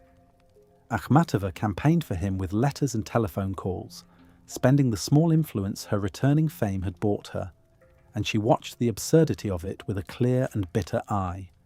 She remarked dryly that they were making quite a biography for their Redhead, that the state in its stupidity was building him the very legend of persecution that would secure his greatness. She had earned the right to that irony. She had been the Redhead once in her way, the poet the state could not leave alone. Then came the honours, 40 years late and arriving from abroad, as such things did. In December 1964, she travelled to Sicily to accept a literary prize, her first journey outside Russia since before the First War. In June 1965, she went to England, to Oxford, where she was given an honorary doctorate, and the woman whom her own country had denounced and unpersoned stood in a foreign gown beneath a foreign ceiling and listened to applause that should have come decades earlier. On the way, she stopped in Paris, the city of her youth and her 16 drawings, and there she saw Boris Anrep once more, the man whose face had set hers in stone. 2 old people meeting where 2 young ones had loved. And in England she met again the guest from the future, the visitor of one long night 20 years before, the man she had decided was the hinge of the age. These reunions had the quality of accounts being closed. She was gathering in the scattered pieces of a life, and she knew it. The end came quickly after that, as if the gathering had been a preparation. She suffered the 4th of her heart attacks in November 1965, and she was sent to recover in a sanatorium outside Moscow, where the body that had carried so much finally began to set down its burden. She died there on the morning of the 5th of March 1966. The date is the kind of fact she would have noticed and weighed, because it was exactly 13 years to the day since the death of the man who had banned her, jailed her son, and tried to erase her name from the language. The tyrant and the poet left the world on the same morning of the calendar, 13 years apart, and the arithmetic of it has the shape of one of her own poems, a private rhyme hidden inside a public catastrophe. She had outlived him by 13 years, and then she had matched his exit to the day, the last small act of a woman who had spent her whole life turning what was done to her into form. The thaw had given her back her readers, her young poets, her honours, and her son in body, if not in peace. It could not give her back the years, and on that March morning the account was finally exactly settled. Anna Akhmatova was buried twice, once in the earth at Komarovo, and once, slowly, over 40 years in the conscience of her country. The first burial took only days. The second took the rest of the century, and it is the truer story because it is the story of what happens to a poet's words after the poet has stopped being able to defend them, when the state that feared those words is still standing and the woman who made them is not. The body lay first in Moscow in an open coffin, the old custom of letting the living look a last time on the face. Then it was brought north to the city that had made her and broken her, and a service was held in a cathedral named for Saint Nicholas, an orthodox rite for a woman the authorities had spent decades trying to render invisible. Thousands came. They filled the church and then they filled the streets outside it, standing in the raw March cold with nowhere to go and no intention of leaving, an enormous silent crowd that the loudspeakers and the watching officials could neither acknowledge nor disperse. There is a quiet irony in the shape of it. Her city had once made her stand in line among the women who waited outside a prison in the worst years. Now it assembled itself in lines for her one last time. The crowd filed slowly past the open coffin, and this final waiting ended, not in dread, but in homage. And the thing they had come to confirm was simply that she had lived and that they had been there. She was taken to Komarovo, the village on the Gulf shore, where the literary fund had once granted her the small green cabin she called her booth. They buried her among the pines, in the sandy soil, near the cabin where she had kept a single bed and a desk made from a door. And here her son did something that requires no commentary, because it is itself a complete sentence. Lev, the estranged son, the one she had lost to the camps and never quite recovered in the years that were left, helped to build her grave marker. What he built was a low wall of rough stone, and into that wall he set a small barred opening, a window with bars across it. Anyone who had read her knew at once what it was. It was the prison wall. It was the barred window she had stood before, month after month, in the years when her son was the man held somewhere on its far side. He had been on the other side of such a window himself, on the inside, the prisoner she could not reach. Now he set its image over her bones, so that the place where she lay would forever face the same opening she had faced for him. Whatever lay unresolved between mother and son, he understood her central subject perfectly, and he answered it in stone. But the grave is not where her witness went to live. Her witness lived in the great poem of the Terror, and that poem had no body of its own for a very long time, because it had been kept for years in living memory rather than on paper, held safe inside a small circle of people who could be trusted to remember. After her death, those memories began, cautiously, to become ink. Hand copies passed from reader to reader through the underground, retyped on thin paper, smuggled, hidden, recited. The first time the full text appeared in print, it appeared abroad, in Munich, in 1963, while she was still alive and without her consent, an event she could neither prevent nor safely celebrate.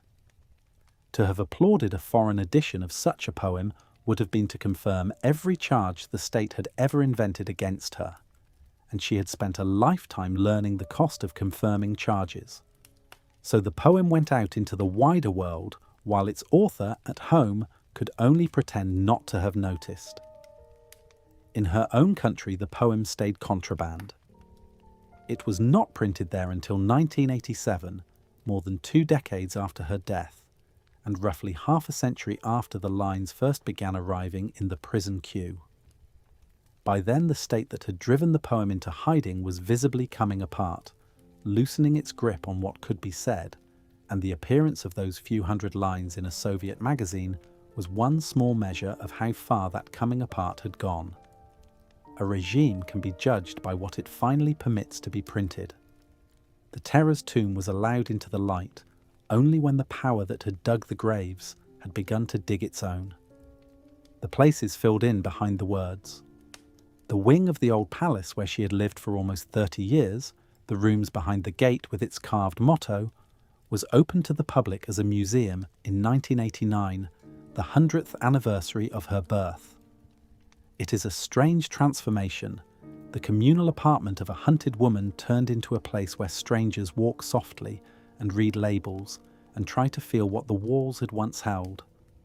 On the wall of her room hangs the Modigliani drawing, the one image of her young face that outlasted every move and every confiscation, restored now to a place where it can finally be looked at without fear.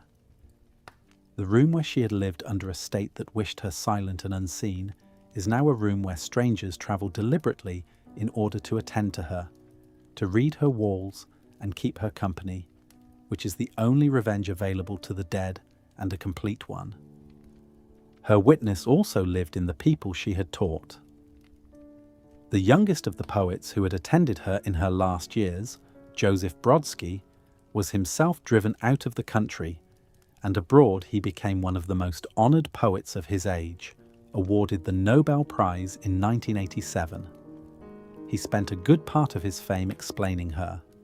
He argued that her greatness lay in a particular fusion, the most private grief set into the most impersonal and ancient forms, personal suffering given the architecture of liturgy so that one woman's loss became a vessel large enough to hold a nation's. He called her the keening muse, a phrase that fixed her in a few words as the voice that mourns on behalf of everyone who cannot. And when he tried to say what she had given the young poets who carried her firewood, he did not reach for craft or technique. He said, in words to that effect, that simply by being in her presence one became a better human being, that the lessons were lessons in scale and in conduct as much as in verse. That is a strange thing to claim about a teacher of poetry, and it is the highest thing he could have said. What remains is a body of work read now as a single thing. For a long time the world wanted only the early Akhmatova, the love poet of the wrong glove and the grey-eyed king, and treated the rest as an unfortunate descent into politics and grief. The young love poet was easy to love and easy to keep at the size of a love affair. The old woman who had stood at the wall was harder, and for a while readers preferred to pretend the two were almost separate people, the slender lyric poet and her grieving successor. That division has collapsed. The slight, exact love lyrics of her youth and the terrible public poem of her age are read today as one continuous act, the same instrument tuned first to a quarrel between two people in a room and later to the fate of 300 women at a wall, the same refusal to look away. She is translated into every major language.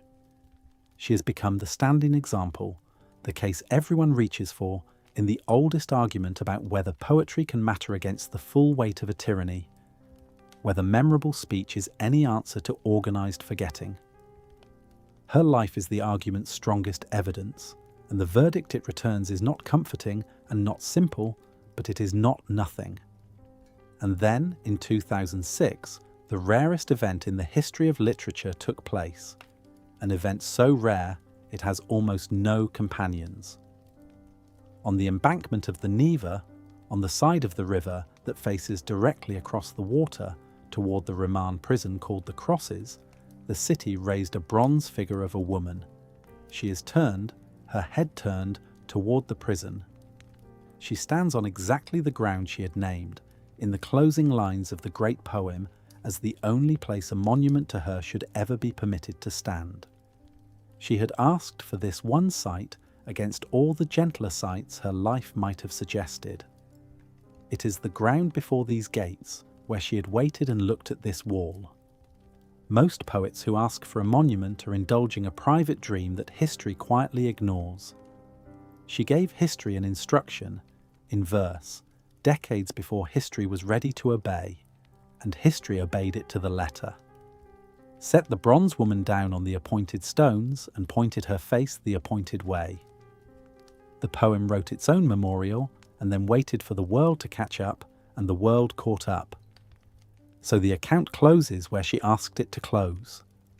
The state that banned her is gone, dissolved into the past tense, its decrees void. The men who kept the lists, who decided whose name would vanish and whose parcel would be refused, are themselves forgotten, anonymous now in the way they had meant her to be anonymous. The poem they could not confiscate is printed in every country and learned by heart in her own. And on the riverbank, above the moving water, with the prison at her back and her face fixed toward it, the woman from the queue keeps her watch in metal permanently, because long ago she had said that she could describe all of this, and she was right, and she could.